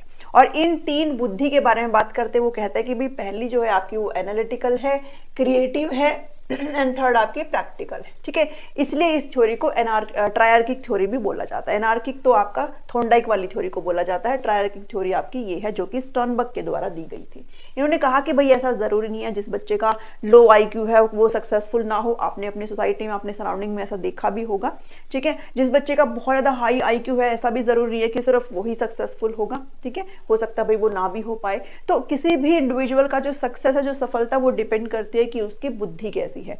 तो इन्होंने कहा कि भाई 3 प्रकार की बुद्धि के बारे में ये बात करते हैं, जिसमें एक है एनालिटिकल, इसको कंपोनेंशियल इंटेलिजेंस भी कहा जाता है। इनके ना दो नाम है, ये जरूर आपने ध्यान में रख लेने हैं, ठीक है। एनालिटिकल, और ये इनके सब नेम आप याद करके कर सकते हो। कंपोनेंशियल, क्रिएटिव मतलब रचनात्मक बुद्धि, इसका जो सब नेम हो जाएगा वो एक्सपीरियंसर, अनुभवात्मक। ये एक्सपेरिमेंटल नहीं है, ध्यान में रख लेना, ठीक है। एक्सपीरियंशियल ही है। प्रैक्टिकल, व्यवहारिक, जिसको आप कंटेक्सुअल, संदर्भात्मक बुद्धि भी आप कह सकते हो। तो एक एक करके आपको इन तीनों को अच्छे से समझना है, देन बाद में आपकी ये थ्योरी आपकी कंप्लीट हो जाएगी। देखिए एनालिटिकल, देखो एनालिसिस का मतलब क्या होता है, जब आप विश्लेषण करते हो, जब आप गौर से किसी चीज को देखते हो, ठीक है। जैसे आप कोई भी, अब जब आप अपना पेपर करने बैठे हो तो सबसे पहले आप एनालाइज करते हो अपने पेपर को भी, क्या कुछ चीजें पूछी गई है, ठीक है। तो एनालिटिकल इंटेलिजेंस का मतलब जब आप एनालाइज करते हो, जब आप विश्लेषण करते हो और साथ ही इवैल्यूएट करते हो, मूल्यांकन करना सीखते हो, ठीक है। इसके अंदर बेसिकली आप क्रिटिकली थिंक करते हैं, अपनी जो थिंकिंग पावर है, जो आपका चिंतन है, वो इसमें काम आता है। साथ ही आपकी जो एब्स्ट्रैक्ट थिंकिंग है, आप इसको ऐसे ध्यान में रखो, जब आप अपनी एकेडमिक्स परफॉर्मेंस करते हो ना, वो इसके अंतर्गत आता है। जब आप स्कूल में पढ़ते हो, कोई भी एग्जाम देते हो, वो इसके अंदर आता है। अगर आप डिसीजन मेकिंग कर रहे हो, निर्णय लेने की आपकी कोई भी प्रोसेस है, तो आप कब लेंगे, जब तक आप किसी सिचुएशन के प्रति एनालाइज नहीं करेंगे, उसको इवैल्यूएट नहीं करेंगे, तब तक आप अपना डिसीजन नहीं ले सकते। आपको पता वहां पर करना होता है कि भाई क्या चीज सही है, क्या चीज गलत है, ठीक है। तो इसको ऐसे ध्यान में रखना, जब आपको थिंक करना पड़ता है, जब आपको एब्स्ट्रैक्ट थिंकिंग यहाँ पर करना पड़ती है। एब्स्ट्रैक्ट थिंकिंग क्या होती है, मैंने आपको जस्ट पिछली क्लास में ही बताई है। जब आप सिचुएशन से बियॉन्ड जाकर के सोचते हो, जो चीजें आपके सामने नहीं है उसके बारे में जब आप काल्पनिक रूप से सोचते हैं, तो वो एब्स्ट्रैक्ट थिंकिंग हो जाती है, ठीक है। तो ये इस तरीके की जो बुद्धि जिनमें होती है, उसके अंदर कौन सी एबिलिटीज आ जाती है, वो क्रिटिकली थिंक कर पाते हैं, इवैल्यूएट कर पाते हैं चीजों को, एब्स्ट्रैक्ट थिंकिंग कर पाते हैं। तो इसमें अगर एग्जाम्पल की बात करें तो एकेडमिक लर्निंग हो गया और डिसीजन मेकिंग हो गई, ठीक है। तो एनालिटिकल में आप इस चीज को ध्यान में रखना। एक बार कई बार आपसे ये भी पूछा जाता है कि आप किस प्रकार की बुद्धि में अपनी प्रॉब्लम्स को पार्ट्स में डिवाइड करते हुए सॉल्व करते हो, ठीक है। जब आप अपनी प्रॉब्लम्स को किस में डिवाइड करते हो, पार्ट्स में।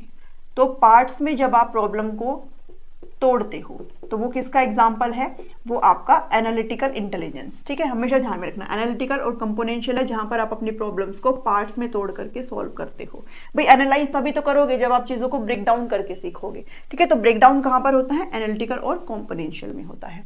सेकेंड है क्रिएटिव इंटेलिजेंस। देखो क्रिएटिव जो शब्द है ना, इसको सुनते ही आपको समझ में आना चाहिए कि यहाँ पर जो बच्चे होते हैं ना, वो थोड़े एक्स्ट्रा ऑर्डिनरी होते हैं। वो एक सिचुएशन को, किसी भी प्रॉब्लम को बहुत तरीकों से देखने की कोशिश करते हैं, जो बच्चे क्रिएटिव होते हैं, ठीक है। और एक्सपीरियंशियल यानी कि अपने अनुभव के दम पर भी ये चीजें रखने की कोशिश करते हैं। जब भी क्रिएटिव शब्द आता है तो हमेशा वहां पर आपको इनोवेटिव आइडियाज भी दिखेगा, और नोवल का मतलब होता है कि नए तरीके से। ये वो बच्चे होते हैं जिनके अंदर नई तरीके से सोचने की एबिलिटी होती है, जिनके अंदर नवीन विचार जो है आते हैं किसी भी समस्या के प्रति, ठीक है। तो approach problems from different angles, विभिन्न कोणों से किसी भी समस्या को देखने की एबिलिटी इन बच्चों के अंदर होती है। आप इसको ऐसे समझो कि जैसे कोई भी क्लास है, उसके अंदर कोई भी चीज चल रही है, तो एक बच्चा उठ के एकदम से कहता है कि मैम ये चीज ऐसे हो सकती है, मतलब वो एक अलग आउट ऑफ द बॉक्स, ठीक है। अगर मैं आपको कहूं out of the box thinking किसके अंदर आती है, तो वो थिंकिंग आती है आपकी, मतलब बॉक्स से बाहर चिंतन आप कह सकते हो हिंदी में, ठीक है। Out of the box thinking किसके अंदर आती है, क्रिएटिव थिंकिंग, क्रिएटिव इंटेलिजेंस के अंदर आती है, जहां पर आप एकदम से आते हो एक नए नए आइडियाज के साथ, नए नए कॉन्सेप्ट्स के साथ एकदम से जब हम आते हैं कि भाई ये इस चीज का आंसर ये भी हो सकता है, ठीक है। तो वो किसके अंदर आती है, वो क्रिएटिव इंटेलिजेंस की एक एबिलिटी हो जाती है। नेक्स्ट है प्रैक्टिकल, जिसको हम कंटेक्सुअल इंटेलिजेंस भी कहते हैं। प्रैक्टिकल मतलब जब आप चीजों को अपने व्यवहार में लाते हो। भाई कोई भी चीज है, उसका थ्योरी पार्ट होता है और एक प्रैक्टिकल पार्ट होता है। प्रैक्टिकल पार्ट मतलब जब आप खुद से करके देखते हो, जब आप उसको बिहेवियर में लाते हो, ठीक है। तो प्रैक्टिकल मतलब ये आपकी बिहेवियरल इंटेलिजेंस भी होती है, तो ये भी ध्यान में रखना, ठीक है। बिहेवियरल इंटेलिजेंस भी आप इसको कह सकते हो। जब आप चीजों को अपने व्यवहार में लाने की कोशिश करते हो, जब आप अडेप्ट करते हो रियल लाइफ सिचुएशंस को, वास्तविक जिंदगी की जो सिचुएशंस हैं, जो परिस्थितियां हैं, जब आप उनके अनुरूप क्या कर देते हो, अडेप्ट कर लेते हो, खुद को ढाल लेते हो, ठीक है, तो वो इसके अंदर आता है। Apply knowledge in everyday life, आप इसको ऐसे समझो कि आपने देखे जुगाड़ू लोग होते हैं, है ना, किसी ना किसी भी तरीके से अपनी जो जिंदगी है उसमें कोई ना कोई जुगाड़ लगा करके कैसे ना कैसे किसी भी समस्या का समाधान हम कर ही लेते हैं। तो वो ये जो जुगाड़ू वाली चीज है ना, वो किसके अंदर आती है, वो प्रैक्टिकल के अंदर आती है कि हम लोग करना जानते हैं इस चीज को, ऐसे नहीं तो वैसे कर लेंगे, ठीक है। इन लोगों को स्ट्रीट स्मार्ट भी कहा जाता है, ये भी आपसे कई बार पूछा जाता है, स्ट्रीट स्मार्ट। अब हिंदी में इसको मत लेके चलना है ना, गली के स्मार्ट या फिर कुछ और, स्ट्रीट स्मार्ट को स्ट्रीट स्मार्ट ही लेकर के चलना। स्ट्रीट स्मार्ट पीपल कौन होते हैं, जो प्रैक्टिकल इंटेलिजेंस जिनके अंदर होती है, मतलब किसी भी सिचुएशन में आप बस बचा करके कोई ना कोई रास्ता ऐसा ले ही आएंगे, कुछ ना कुछ जुगाड़ करके आप कोई ना कोई तो तरीका ऐसा ढूंढ ही लेंगे चीजों को सॉल्व करने में, तो वो किसके अंदर आता है, वो प्रैक्टिकल इंटेलिजेंस के अंदर आता है, ठीक है। तो ये 3 तरह की बुद्धि की बात करी है उन्होंने, कहा कि ह्यूमन इंटेलिजेंस जो है इन 3 तरह की बुद्धि से ही बनी होती है, जिनके बारे में वो बात करते हैं। एनालिटिकल, ये आप अपने जो एग्जाम्स वगैरह अपने एकेडमिक्स के थ्रू जा सकते हो, जब आप प्रॉब्लम्स को पार्ट्स में सॉल्व करते हो। क्रिएटिव, मतलब जब आप नए नए विचारों से नए नए आइडियाज लगा करके आप अपनी समस्या को सुलझाते हो। और यहाँ पर जब आप जुगाड़ के थ्रू या फिर स्ट्रीट स्मार्ट एक शब्द आता है, वो आपने यहाँ पर जरूर ध्यान में रख लेना है, ठीक है। तो ये आज की थ्योरी थी, जो कि ट्रायर्किक थ्योरी है स्टर्नबर्ग के द्वारा। आई होप आपको ये थ्योरी समझ में आई है। इनके नाम जरूर ध्यान में रख लेना और इनके अंदर पूछा क्या जा रहा है वो जरूर ध्यान में रख लेना। यहाँ से क्वेश्चन कई बार पूछा जाता है, ठीक है, जैसे आपसे पूछ लेंगे क्रिएटिव और उसका दूसरा कौन सा है, फिर आपसे ऑप्शन में ये दे देंगे, तो आपको ये ध्यान में रहना चाहिए है कि एनालिटिकल मतलब कंपोनेंशियल, क्रिएटिव मतलब एक्सपीरियंशियल और आपका प्रैक्टिकल मतलब कंटेक्सचुअल, ठीक है। ये चीज आप जरूर ध्यान में रखेंगे। साथ ही आपको कंटेंट अच्छे से पता होना चाहिए, देन अकॉर्डिंगली आप क्वेश्चन भी बना सकते हो। उसके बाद अब जो आपकी क्लास आएगी वो होवर्ड गार्डनर की आएगी, मल्टीपल इंटेलिजेंस थ्योरी। इनको मैं अलग अलग इसलिए करा रही हूँ क्योंकि ये थ्योरी काफी इंपॉर्टेंट है, वहां से क्वेश्चन आए ना आए बट यहाँ से क्वेश्चन जरूर आते हैं। तो पर आप छोड़ना किसी भी चीज को नहीं, ठीक है, मैं ये नहीं कह रही कि आप उनको छोड़ना नहीं, मैंने नहीं छोड़ी तो आप क्यों छोड़ोगे, ठीक है। तो आपको सारी चीजें लेकर के चलनी है, अगर आप अपना एक एक नंबर आपके लिए अगर मायने रखता है तो। इंटेलिजेंस का टॉपिक अभी खत्म नहीं हुआ है, एक बहुत मोस्ट इंपॉर्टेंट थ्योरी आपकी रह गई है, जो कि जोए पॉल गिलफर्ड की थ्योरी है। इंटेलिजेंस का एक सिद्धांत इन्होंने दिया है, बहुत सारे इस थ्योरी के नाम हैं और आपसे क्वेश्चन भी यहाँ से पूछे जाते हैं। तो आज इसी थ्योरी पर डिस्कस करेंगे और इस थ्योरी से रिलेटेड आपको बहुत सारी अच्छी बातें यहाँ पर पता चलेंगी। साथ ही जितने भी क्वेश्चंस आपको एग्जाम में मिलेंगे, कभी भी मिलेंगे, तो वो आप सोल्व कर पाएंगे, ठीक है। चलिए क्लास को स्टार्ट करते हैं। तो गिलफर्ड का ये बुद्धि का सिद्धांत है, इंटेलिजेंस की थ्योरी है, बुद्धि का सिद्धांत, ठीक है। तो इस थ्योरी के बहुत सारे नाम हैं। सबसे पहले तो आपको पता होना चाहिए इनका पूरा नाम क्या है, जोए पॉल गिलफर्ड इनका पूरा नाम है, ठीक है। और ये अमेरिकन साइकोलॉजिस्ट है, ये भी ध्यान में रख लेना। अब इस थ्योरी के अदर नेम क्या क्या है और क्यों इस थ्योरी के अदर नेम है, ये आपको इस वीडियो में पता चल जाएगा। इस थ्योरी को ऑपरेशन, कंटेंट और प्रोडक्ट थ्योरी भी कहा जाता है। ऑपरेशन मतलब संचालन या फिर संक्रिया आपको लिखाई देगा, तो संचालन, कंटेंट मतलब विषय वस्तु और उत्पाद, संचालन, विषय वस्तु, उत्पाद सिद्धांत भी इसको कहा जाता है। साथ ही इसको स्ट्रक्चरलिस्ट थ्योरी या फिर आपको एसआई या फिर एसओआई लिखा मिलेगा, बुद्धि की संरचना यानी कि स्ट्रक्चर ऑफ इंटेलेक्ट, ठीक है, structure of intellect theory of intelligence भी इसको कहा जाता है। इसके साथ साथ इसको 3D मॉडल ऑफ इंटेलिजेंस यानी कि 3 डायमेंशनल इंटेलिजेंस थ्योरीज को कहा जाता है, त्रिआयामी बुद्धि का सिद्धांत भी इसको कहा जाता है। और क्यों कहा जाता है वो इस वीडियो में आपको अच्छे से कवर कर देंगे, ठीक है। अब बात करते हैं कि इन्होंने कहा क्या इस सिद्धांत के अंदर। तो चार्ल्स स्पीयरमैन को इन्होंने क्रिटिसाइज किया। चार्ल्स स्पीयरमैन ने 2 फैक्टर थ्योरी दी थी, जिसमें उन्होंने बात करी थी जनरल इंटेलिजेंस की और एक स्पेसिफिक फैक्टर की बात करी थी। तो इन्होंने कहा कि भाई ऐसा नहीं है, एक चीज ध्यान में रखना, सबसे ज्यादा टाइप की बुद्धि की जिसने बात करी है वो जोए पॉल गिलफर्ड है, सबसे ज्यादा टाइप्स पे। भाई थर्स्टर ने बात करी थी 7 प्राइमरी मेंटल एबिलिटीज की बात करी थी, फिर होवर्ड गार्डनर है, उन्होंने 8 तरह की, 9 तरह की, 11-12 भी उन्होंने दी है, बट एनसीईआरटी के अकॉर्डिंग अगर चले तो हम 8 तरह की बुद्धि पढ़ते हैं, होवर्ड गार्डनर के द्वारा दी गई। बट इन्होंने ना 7 दी, ना 8 दी, ना 10 दी, ना 20 दी। इन्होंने जो दी सबसे पहले वो 120 टाइप ऑफ इंटेलिजेंस की बात करी थी, ठीक है। पहले इन्होंने दी 120, फिर बाद में इन्होंने रिवाइज किया और 150 टाइप ऑफ मेंटल एबिलिटीज कर दिया इंटेलिजेंस, और अब जो लेटेस्ट इन्होंने किया है वो 180 किया है। तो तो सबसे पहले हम इस 180 को डिस्कस करेंगे, जो कि आपके सामने यहाँ लिखी हुई है। उसके बाद ये भी मैं आपके साथ डिस्कस करूंगी कि 120 कब था, इसमें से कौन से नहीं थी, और 150 कैसे हुआ। तो ये सब डिस्कस करेंगे आज के इस वीडियो में, ठीक है। तो इन्होंने क्रिटिसाइज किया चार्ल्स स्पीयरमैन को। इन्होंने कहा भाई ऐसा कुछ नहीं होता है, बल्कि बुद्धि जो होती है किसी भी इंडिविजुअल की, उसमें क्या होता है, न्यूमरस मेंटल एबिलिटीज होती हैं, यानी कि असंख्य मानसिक योग्यताओं की इन्होंने बात करी, ठीक है। मानसिक योग्यताओं की बात करी इन्होंने, किसमें, बुद्धि के अंदर, ये ध्यान में रखना। और जितनी भी ये एबिलिटीज होती है, जितनी भी ये मानसिक योग्यताएं होती हैं, वो कैसी होती है, इंडिपेंडेंट होती है। इंडिपेंडेंट यानी कि स्वतंत्र होती है, ठीक है, अपने आप में स्वतंत्र होती है। इतना ध्यान में रख लो इस चीज को। अब इन्होंने कहा कि जो बुद्धि है वो न्यूमरस मेंटल एबिलिटीज होती हैं, और इन मेंटल एबिलिटीज को इन्होंने 3 पार्ट्स में डिवाइड किया, 3 डायमेंशन में डिवाइड किया, जिसमें से एक है आपका कंटेंट, सेकंड है ऑपरेशन, एंड 3 है प्रोडक्ट। इसलिए इस थ्योरी को क्या बोला जाता है, ऑपरेशन कंटेंट प्रोडक्ट थ्योरी भी कहा जाता है, ठीक है। और बुद्धि की संरचना की बात करते हैं, क्योंकि बुद्धि क्या है, आपकी डिफरेंट न्यूमरस मेंटल एबिलिटी से मिलकर के बनी हुई है, इसलिए इसको स्ट्रक्चर ऑफ इंटेलेक्ट भी कहा जाता है। तो इतना यहां पर आपको पता चला, ठीक है।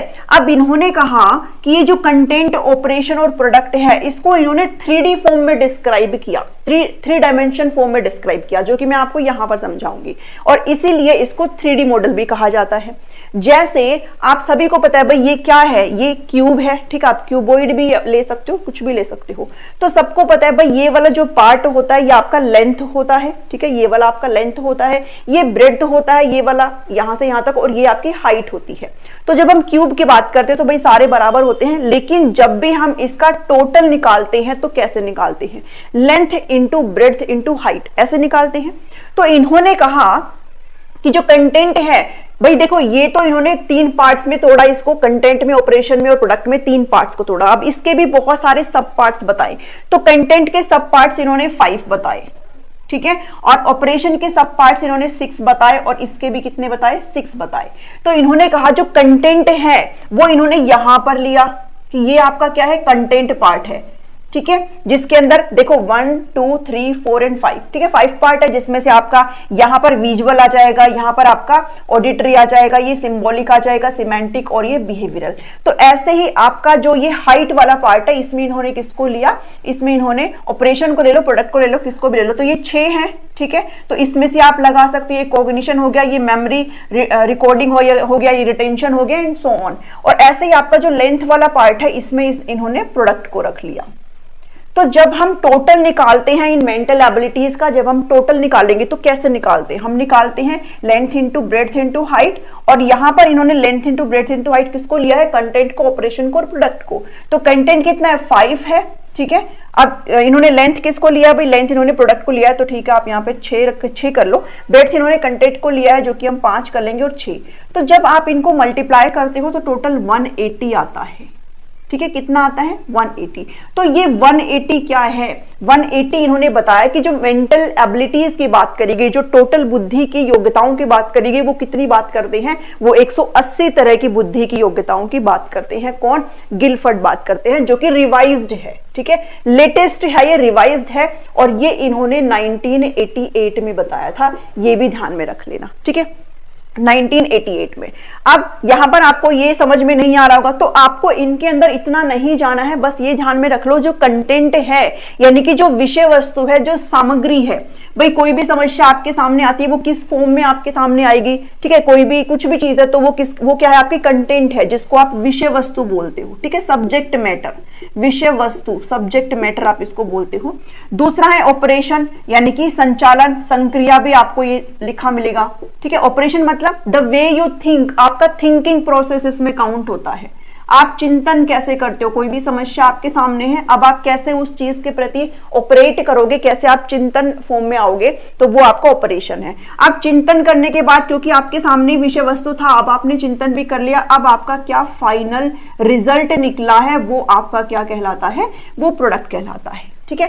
तो इसको इतने डीप में जाने की जरूरत नहीं है, बस आपसे एग्जाम में यही पूछेगा कि भाई कंटेंट में कितना होता है, आपसे ऑप्शन में देके पूछ लेगा और ये पूछ लेगा बताओ इसमें ऑपरेशन वाला कौन सा नहीं है। तो ये चीज जरूर ध्यान में रख लेना कि कंटेंट 5 सब पार्ट्स में डिवाइड किया, ऑपरेशन 6 सब पार्ट्स में डिवाइड किया और प्रोडक्ट को 6 सब पार्ट्स में डिवाइड किया। ठीक है, बस ये आपको ध्यान में पता होना चाहिए। और जब हम इनका मल्टीप्लाई करते हैं तो हमारे पास जो इंटेलिजेंस है, जो बुद्धि है, उसकी 180 जो टाइप्स है वो निकल के आती है, जो कि लेटेस्ट है गिलफोर्ड के द्वारा दिया गया।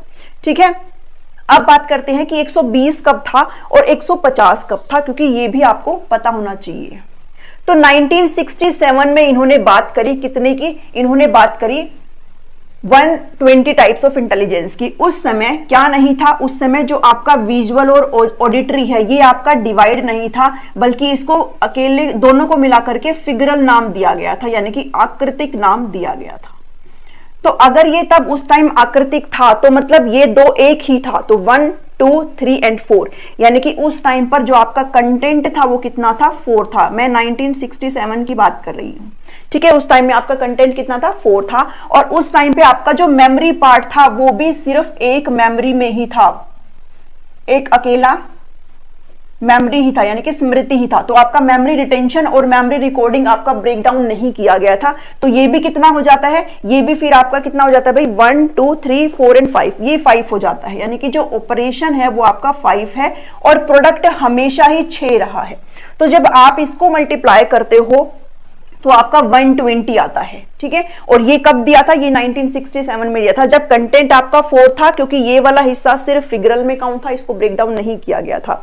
ऑपरेशन आपका 5 था, क्योंकि ये दोनों मेमोरी रिटेंशन और मेमोरी रिकॉर्डिंग को सिर्फ मेमोरी कंसिडर किया गया था, तो ये मिलाकर के 5 हो जाते हैं।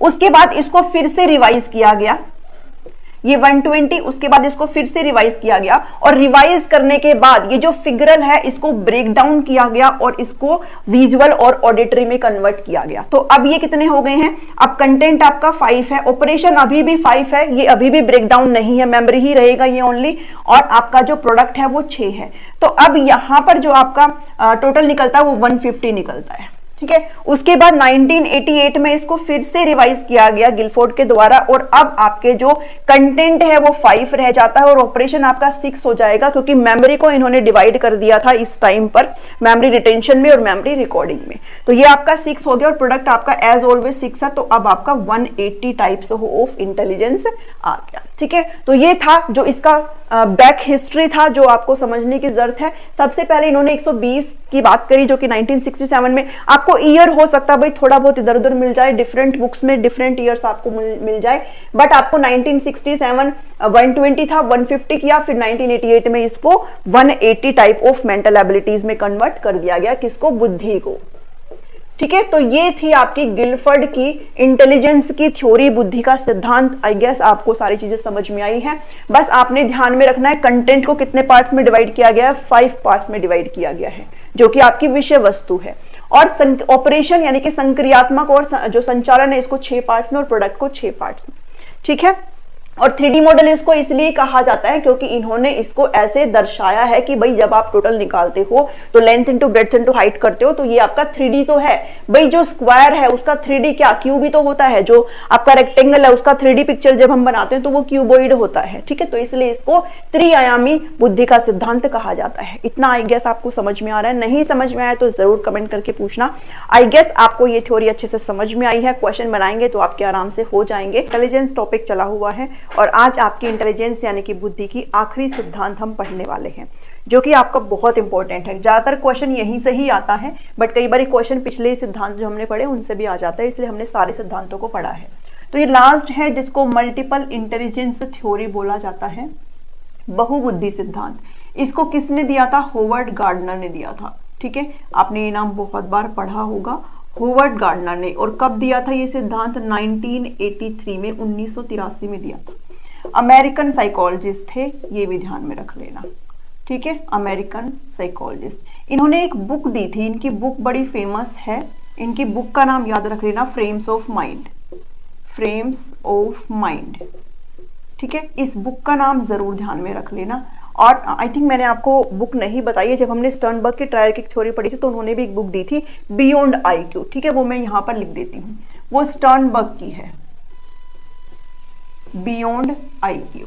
इसको भी अपने नोट्स में लिख लेना। अगर आप मेरे से लेंगे, अगर आपने लिए हैं तो आपको पता है मैंने वहां पर जो थ्योरीज है आपके सारी वो अपलोड कर दी है, ठीक है, कमेंट उसमें सेक्शन में। तो होवर्ड गार्डनर ने 1983 में दी थी, अमेरिकन साइकोलॉजिस्ट थे, फ्रेम्स ऑफ माइंड। और इस थ्योरी को एक नाम और दिया जाता है मल्टी डायमेंशनल थ्योरी, ठीक है, मल्टी डायमेंशनल थ्योरी भी इसको ही बोला जाता है, ये भी ध्यान में रख लेना। बहुआयामी सिद्धांत लिख लेना, ठीक है। चलिए अब इस थ्योरी के बारे में बात कर ली, थोड़ा सा बेसिक चीजें मैंने आपको बताई है।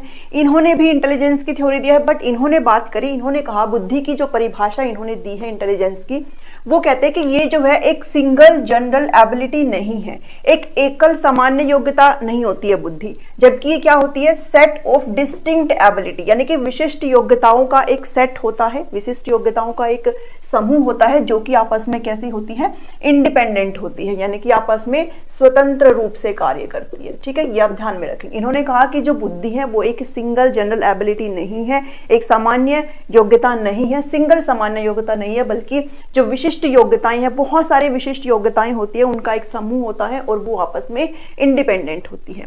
तो अगर बेसिकली बात करें, क्वेश्चन आपके यहाँ जो 8 टाइप्स की जो बुद्धि इन्होंने बताई है, इन्होंने 8 तरह की बुद्धि की बात करी है कि किसी भी इंडिविजुअल में आपकी ये बुद्धि जो है पाई जाती है। तो इन 8 बुद्धि के जो टाइप्स है ना भाई, देखो वैसे बहुत सारे टाइप्स हैं, लेकिन एनसीईआरटी यहाँ पर 8 की बात करती है, तो आप भी इन्हीं 8 को ही पढ़ेंगे। इसमें से जो आपका लेटेस्ट ऐड हुआ है वो नेचुरलिस्टिक बुद्धि है, ठीक है, इंटेलिजेंस है। तो एक एक करके हमको एक एक पढ़ना है, बिकॉज क्वेश्चन आपके यहीं से ही पूछ लिए जाते हैं। तो लिंग्विस्टिक यानी कि भाषाई बुद्धि किसे कहते हैं, जिस इंडिविजुअल के अंदर, जिस भी इंसान के अंदर ये वाली इंटेलिजेंस पाई जाती है, जिसको भाषाई बुद्धि जिसके अंदर पाई जाती है, वो एबिलिटी है, मतलब उसके अंदर वो योग्यता है कि वो लैंग्वेज को इफेक्टिव तरीके से यूज कर सकता है। उसको इतना पता होता है कि भाषा मतलब वो अपनी चीजों को दूसरों के सामने प्रेजेंट भी कर सकता है और दूसरों की बातों को अच्छे से सुन भी सकता है। मतलब भाषा का उसके अंदर एक कौशल कह लो, भाषा की एक बुद्धि उसके पास है कि वो उसको पता है लैंग्वेज उसको कैसे इफेक्टिवली यूज करना है। जैसे आप यहाँ पर एग्जाम्पल में पोएट को ले सकते हैं, जितने भी कवि होते हैं, ठीक है, उनको ले सकते हो। राइटर जो है भाई, रीडिंग राइटिंग सब जो है इसके अंतर्गत ही आ जाता है। लिखने की एक कला होती है, पढ़ने की एक कला होती है, ठीक है। तो पोएट्स हो गए, राइटर्स हो गए, लॉयर्स हो गए, तो वो किस में आते हैं, वो लिंग्विस्टिक इंटेलिजेंस के अंदर आते हैं। सेकंड है लॉजिकल मैथमेटिकल, नाम से ही क्लियर है, तार्किक गणितीय बुद्धि इसको कहते हैं। और एबिलिटी टू रीजन, यानी कि जिन इंडिविजुअल के अंदर ये वाली बुद्धि पाई जाती है वो अच्छे से रीजनिंग कर सकते हैं, तर्क कर सकते हैं लॉजिक के साथ, ठीक है, लॉजिक के साथ अच्छे से प्रॉपर रीजनिंग कर सकते हैं। कोई भी जब सवाल का जवाब दे रहे हैं, क्वेश्चंस को बना सकते हैं, मैथमेटिकल प्रॉब्लम्स को, मैथ से रिलेटेड जो समस्या उनको सोल्व कर सकते हैं। साथ ही एब्स्ट्रैक्ट थिंकिंग भी कर सकते हैं। एब्स्ट्रैक्ट थिंकिंग क्या होती है, अमूर्त चिंतन वो कर सकते हैं। जो चीज आपके सामने नहीं है वो आप अपने माइंड में हाइपोथेटिकल सिचुएशंस के प्रति आप सोच पाते हो, वो आपकी एब्स्ट्रैक्ट थिंकिंग कहलाती है, ठीक है। तो जिन इंडिविजुअल में ये होता है वो ये सारी चीजें कर सकती हैं। तीसरा है स्पेशल, ठीक है, स्पेशल, ये वो वाली स्पेशल नहीं है भाई, ये स्पेलिंग थोड़ा मिस्टेक है, 1 मिनट रुको, ये वो स्थानिक वाली है स्पेशल। हमने उसमें पढ़ी थी ना थर्स्टन के अंदर जो प्राइमरी मेंटल एबिलिटीज पढ़ी थी, उसमें हमने 7 तरह की पढ़ी थी, उसके अंदर स्पेशल भी था, ठीक है। स्पेशल मतलब स्थानिक बुद्धि, और तब भी मैंने आपके साथ डिस्कस किया था जब आप जगह से रिलेटेड सारी चीजों को कर पाते हो, ठीक है। तो ऐसी एबिलिटी जो विजुअलाइज करती है ऑब्जेक्ट्स को इन स्पेस में, मतलब कोई एक पर्टिकुलर ऐसी जगह है वहां पर आपको सारी चीजें पता चल जाती है, आप वो परसीव कर पाते हो चीजों को। जैसे इसके अंदर क्या चीजें आ जाती है, मैंने तब भी बताया था, जो स्कल्पटर होते हैं, जो मूर्तिकार होते हैं, ठीक है, मूर्तिकार होते हैं, वो छोटी सी मूर्ति में आंख नाक कान सब कुछ गढ़ देते हैं, मूर्तिकार होते हैं। आर्किटेक्ट होते हैं, पायलट्स भी यहाँ पर आते हैं। मतलब पायलट्स का मतलब क्या है भाई, वो किसी कमरे में थोड़े ना चलाएंगे, लेकिन यहाँ पर हम डायरेक्शन की भी बात करते हैं कि डायरेक्शन की भी समझ जिनको होती है वो किसके अंदर होता है, वो स्पेशल इंटेलिजेंस के अंदर ही होता है। मतलब स्थान को पता होता है भाई, ईस्ट जाना है, वेस्ट जाना है, पायलट्स को ये सारी चीजें पता होती है ना कि ईस्ट जाना है, वेस्ट जाना है, कहाँ जाना है, ठीक है, क्योंकि ऊपर तो आपकी ट्रैफिक लाइट नहीं होती है ना, तो उनको पता रहता है। तो ये वाली इंटेलिजेंस पायलट्स के अंदर होती है।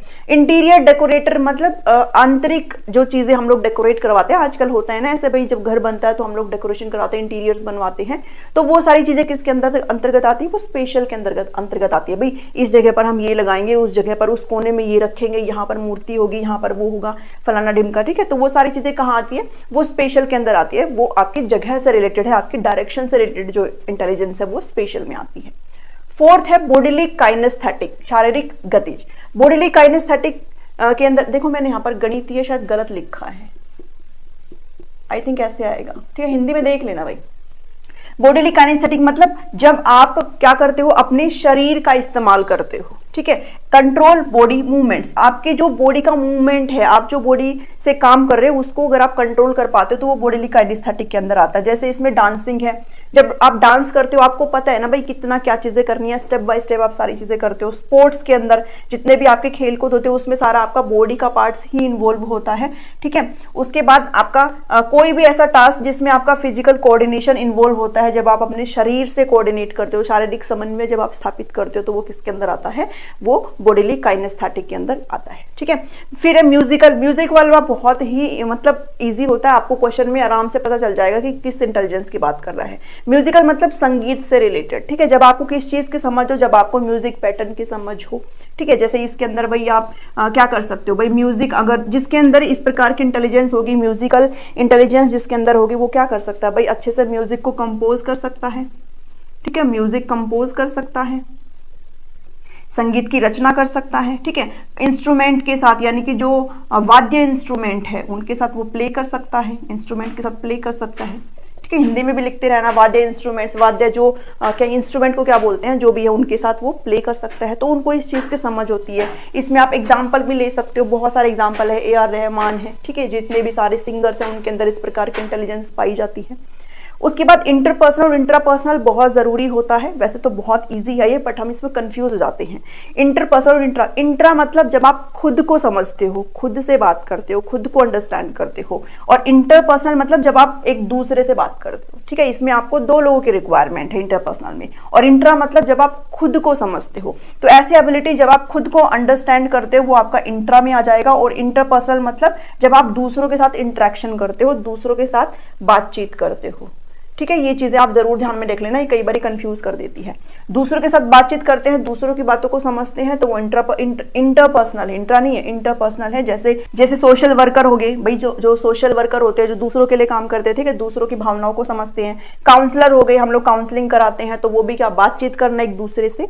और इंट्रा मतलब जब आप खुद को समझते हो, खुद को समझते हो जब आप कहीं ना कहीं अपने इमोशंस को कंट्रोल करना सीख जाते हैं, ठीक है, अपनी भावनाओं को कंट्रोल करना सीख जाते हैं, आपने खुद का एक थॉट पैटर्न आप समझ पाते हो भाई आप क्या चाहते हो क्या नहीं, ठीक है। तो वो इंटरपर्सनल इंट्रा के अंदर आता है, ध्यान देना इस चीज को। इंटर मतलब जब आप आपस में एक दूसरे से बात कर पाते हो, आपस में एक दूसरे की भावनाओं को समझ पाते हो। और इंट्रा मतलब जब आप खुद से बात करते हो, ठीक है, जब आप खुद को सेल्फ अंडरस्टैंड करते हो। एंड लास्ट जो कि आपका रिसेंट एडिड है वो आपका नेचुरलिस्टिक है। एक म्यूजिकल हो गया, एक आपका नेचुरलिस्टिक। ये बहुत ईजी सा है, आपको एग्जाम्पल में क्वेश्चन में झट से देखते ही पता चल जाएगा। नेचुरलिस्टिक मतलब आपके अंदर एक ऐसी एबिलिटी आ जाती है कि आप समझ पाते हो कि इसको नेचुरल वर्ल्ड को, ठीक है, यानी कि जो प्राकृतिक जो चीजें आपके सराउंडिंग में है, जैसे आपके पेड़ पौधे हैं, जीव जंतु हैं, इनके प्रति अगर आप चीजों को समझ पाते हो, अगर आप अपना प्यार दिखाते हैं, तो वो किसके अंदर आता है, वो नेचुरलिस्टिक के अंदर आता है। इसमें फार्मर्स हैं भाई, फार्मर्स तो काम ही यही करते हैं, ठीक है। नेचर लवर है, जो भी प्रकृति से प्यार, जितने सारे एनवायरमेंटलिस्ट है वो सब इसके अंदर आ जाते हैं। एक बहुत प्यारा मैं आपको एग्जाम्पल बताती हूँ, तुलसी गौड़ा, ये नाम अगर आपने पढ़ा हो, इनको पद्मश्री मिला है और एज्ड लेडी है, इन्होंने 30,000 प्लस जो है पेड़ पौधे लगाए, इनको पद्मश्री मिला 2021 में, ठीक है। तो और ना ही कोई एजुकेटेड है, पढ़ी लिखी भी नहीं है, तो मैं आपको जस्ट एग्जांपल बता रही हूँ कि इन्होंने बहुत सारे पेड़ लगाए। तो इनको किस में काउंट किया जा सकता है, इनके अंदर ये वाली इंटेलिजेंस है, नेचुरलिस्टिक इंटेलिजेंस, ठीक है, इनके अंदर ये वाली बुद्धि पाई जाती है। तो ऐसे आपके बहुत सारे जो पेट लवर्स है वो भी इसके अंदर आ जाएंगे, ठीक है, जो डॉग लवर्स है वो भी इसके अंदर आ जाएंगे। तो कुछ भी आप इस चीज के जो नेचर से रिलेट करता हो, जो प्रकृति से रिलेट करता हो, वो इसके अंदर आ जाएगा। तो ये 8 प्रकार की बुद्धि की बात करते हैं होवर्ड गार्डनर, ये चीज आप ध्यान में रख लेना। इन्होंने कहा है कि एक डायमेंशन नहीं होता है बुद्धि का, बहुत सारे डायमेंशन होते हैं, बहुत सारे आयाम होते हैं, पहलू होते हैं, तो इसलिए इसको मल्टी डायमेंशनल थ्योरी भी कहा जाता है। तो ये छोटी सी थ्योरी थी, बट अपने आप में इंपॉर्टेंट है, बिकॉज ज्यादातर क्वेश्चन इसी थ्योरी से आते हैं। बाकी आप पिछली से भी सकते हैं, बट आपको इसको तो बिल्कुल भी नहीं छोड़ना, यहाँ से ही जनरली क्वेश्चन आपसे पूछे जाते हैं। आई होप आपको आज की थ्योरी समझ में आई है। अगर पसंद आई तो इसको जरूर लाइक करना, शेयर करना सभी के साथ, सभी ग्रुप्स में, सभी व्हाट्सएप में, जहां मर्जी वहां शेयर करो।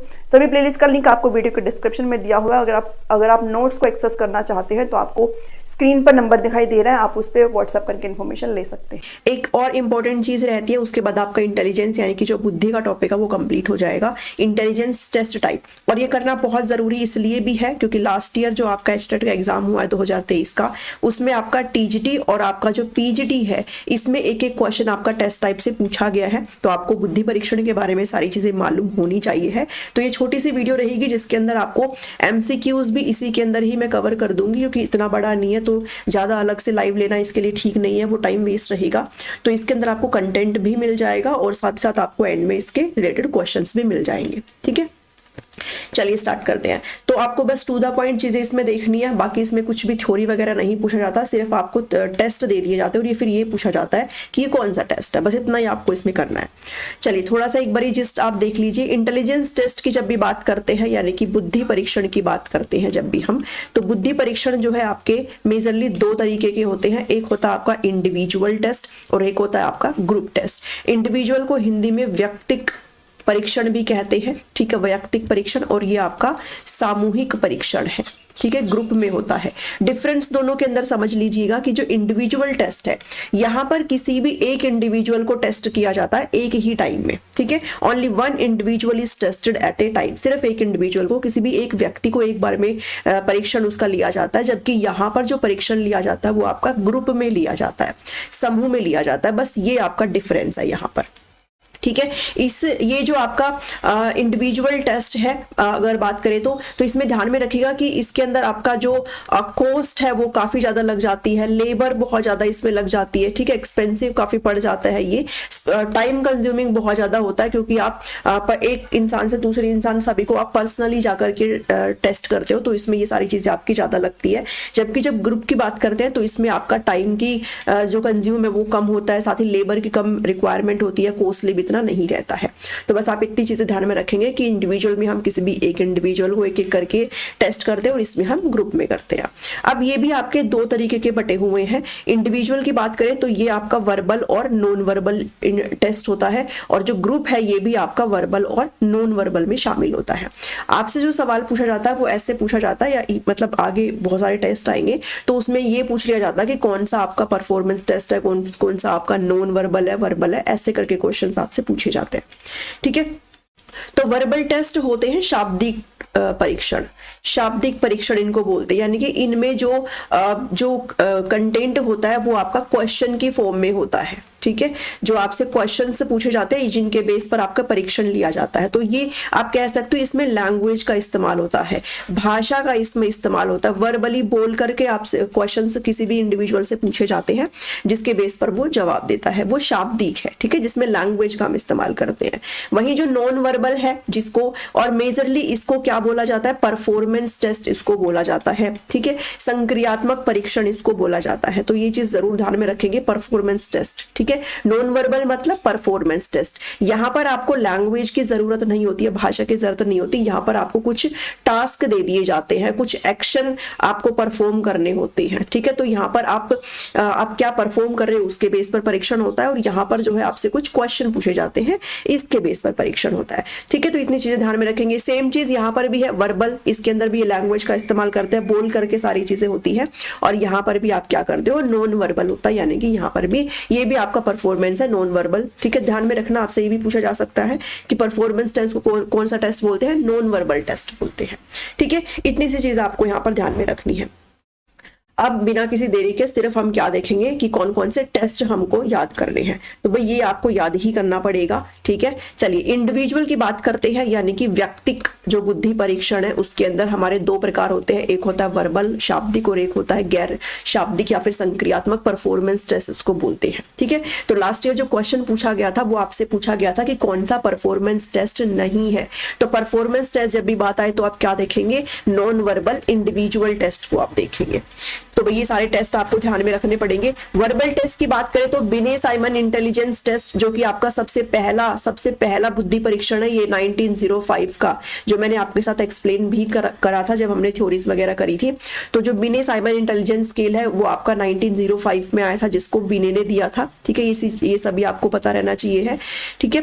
फ्रांस की गवर्नमेंट ने इनसे कहा था कि भैया आप बच्चों को कहाँ पर समस्या हो रही है, इसके ऊपर आपको टेस्ट वगैरह बनाइए। तो इन्होंने ये जो टेस्ट है वो वहां पर बनाए थे। कितने क्वेश्चंस रखे थे? तो 30 क्वेश्चंस थे, 3 से 13 साल के बच्चों के लिए थी सारी चीजें, ठीक है। तो पहला बुद्धि परीक्षण है भैया, ये इतना चीजें ध्यान में रखेंगे, बिने साइमन इंटेलिजेंस स्केल। उसके बाद टर्मन ने इसको रिवाइज किया था और फिर उसका नाम क्या रख दिया था? स्टैनफोर्ड बिने इंटेलिजेंस स्केल, ठीक है। 1916 के अंदर ये आया था फिर। तो ये चीजें इतनी आपको ध्यान में होनी चाहिए। तो जब भी वर्बल की बात करते हैं इंडिविजुअल में, तो एक आता सबसे पहले हमारा जो पहला टेस्ट है बिने साइमन इंटेलिजेंस स्केल आता है, दूसरा गोदर टेस्ट 1910 आता है और तीसरा जो है वो स्टैनफोर्ड बिने टेस्ट 1916 आता है। तो ये 3 टेस्ट आप इंडिविजुअल वर्बल टेस्ट में यानी कि व्यक्तिक और शाब्दिक परीक्षण की बात करते हैं, ठीक है। 3 टेस्ट। उसके बाद जो मैं बहुत इंपॉर्टेंट है, स्टार लगा लो, यहां से ही क्वेश्चन पूछते हैं कि जो परफॉर्मेंस टेस्ट है वो कौन कौन से होते हैं, जिसमें परफॉर्म करता है बच्चा, जिसमें एक्शन परफॉर्म करता है, ठीक है। तो ये जो टेस्ट है, सबसे पहला टेस्ट आएगा पिंटर पैटरसन परफॉर्मेंस टेस्ट, दूसरा आएगा Porteus maze test 1925, Minnesota preschool scale है 1940, मेरिल पाल्मर टेस्ट है 1948, भाटिया बैटरी टेस्ट है 1955, Goodenough drawing a man test है, कोस ब्लॉक डिजाइन टेस्ट है, अलेक्जेंडर पास अलोंग टेस्ट और Seguin foam board test है। तो ये सारे टेस्ट आपके कौन से हैं भाई? परफॉर्मेंस टेस्ट है, ठीक है। संक्रियात्मक परीक्षण है ये सारे के सारे, जिनको आपने भाई 1-2 बार पढ़ेंगे ना तो वो याद हो जाएगा, और एग्जाम से एक दिन पहले तो जरूर इनको एक बार रिवाइज कर लेना। तो ये तो आपको याद ही करने पड़ेंगे। ये हमारे इंडिविजुअल है, जो कि 2 है, वर्बल और परफॉर्मेंस। फिर बात करते हैं ग्रुप में। ग्रुप टेस्ट कौन से होते हैं? मतलब कि सामूहिक परीक्षण। जब हम किसी भी एक इंडिविजुअल को एक बार में ना करके बहुत सारे लोगों का जब टेस्ट होता है तो वो सामूहिक हो जाता है। इसमें भी वर्बल, शाब्दिक और गैर शाब्दिक यानी कि नॉन वर्बल टेस्ट आएगा इसमें भी।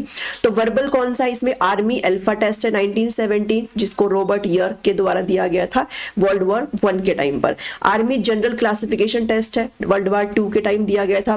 Terman group test of mental abilities है 1920, और जनरल इंटेलिजेंस टेस्ट है SM मोहसिन के द्वारा 1990 में। तो ये एयर वगैरह ध्यान में रखने की जरूरत नहीं है, बस नाम ध्यान में रख लेना। वर्बल ग्रुप टेस्ट की बात आती है तो आर्मी अल्फा टेस्ट, ठीक है। और नॉन वर्बल टेस्ट यानी कि परफॉर्मेंस टेस्ट की अगर बात करें तो ग्रुप वाले की है, ये समूह वाले की है। तो आर्मी बीटा टेस्ट इसके अंदर आएगा, कैटल कल्चर फ्री टेस्ट आएगा, रावण से प्रोग्रेसिव मैट्रिसेस आएगा, और शिकागो नॉन वर्बल टेस्ट आपका इसके अंदर आता है। तो ये टेस्ट आपको जरूर भाई ध्यान में रखने हैं, ठीक है। इसके अलावा बाकी इसमें कुछ है नहीं, इन्हीं टेस्ट से आपसे सवाल पूछे जाते हैं। इसके अलावा एक जो टेस्ट और है वो है वेशलर टेस्ट। वेशलर टेस्ट को भी आप एक बारी देख लो, यहां से भी कई बारी पूछ लेते हैं। तो वेशलर ने 3 स्केल डिवाइड करे थी अपनी परीक्षण के अंदर, 3 स्केल। एक इन्होंने अडल्ट के लिए करा था, वयस्क के लिए करा था, एक उन्होंने स्कूल जाने वाले बच्चे के लिए करा था, और एक उन्होंने प्री स्कूल वाले बच्चों के लिए किया था। तो एक है WAIS जो कि अडल्ट के लिए है, 16 से 90 साल के लिए, ठीक है। ये पहला वर्जन है अडल्ट इंटेलिजेंस स्केल का, जिसको 1955 में पब्लिश किया गया था। फैक्चुअल है, सारी चीजें आपको ध्यान ही रखनी पड़ेगी। WISC है जो कि स्कूल गोइंग चिल्ड्रन के लिए है, 6 से 16 साल के बच्चों के लिए है, और जो प्री स्कूल वाले बच्चों के लिए वो WPPSI टेस्ट है जो कि 2 से 7 साल के बच्चे के लिए है। तो ये चीजें वैसे तो नहीं आपको इसमें ध्यान में रखनी है। अब चलते हैं क्वेश्चंस की तरफ, ठीक है। चलिए क्वेश्चन नंबर 1 देखते हैं। Out of the following which is not the type of group non verbal intelligence test की बात हो रही है, ठीक है। एक था हमारा इंडिविजुअल, एक था हमारा ग्रुप, और इंडिविजुअल के अंदर भी मेरा क्या था? वर्बल और नॉन वर्बल जो परफॉर्मेंस है, और ग्रुप के अंदर भी मेरा वर्बल और नॉन वर्बल टेस्ट था। तो इसने मुझसे पूछा है ग्रुप का बताना है और नॉन वर्बल बताना है, यानी कि परफॉर्मेंस वाला मुझे बताना है। तो कौन सा नहीं है इसमें? Army beta test, army alpha test, Chicago test, या फिर रेवन प्रोग्रेसिव मैट्रिसेस। तो इसमें जरूर ध्यान में रखिएगा, जो बीटा टेस्ट है और जो शिकागो टेस्ट और जो प्रोग्रेसिव टेस्ट है, ये सारे आपके ग्रुप नॉन वर्बल है, जबकि जो आर्मी अल्फा टेस्ट है आपका, ये आपका कौन सा है भाई? वर्बल टेस्ट है, ठीक है। ये आपका कौन सा है? Verbal test. ये चीज आप जरूर ध्यान में रखेंगे, ये आपका वर्बल है, नॉन वर्बल टेस्ट नहीं है, ठीक है। इतनी चीजें आपको पता हो गई। नेक्स्ट चलते हैं क्वेश्चन नंबर 2।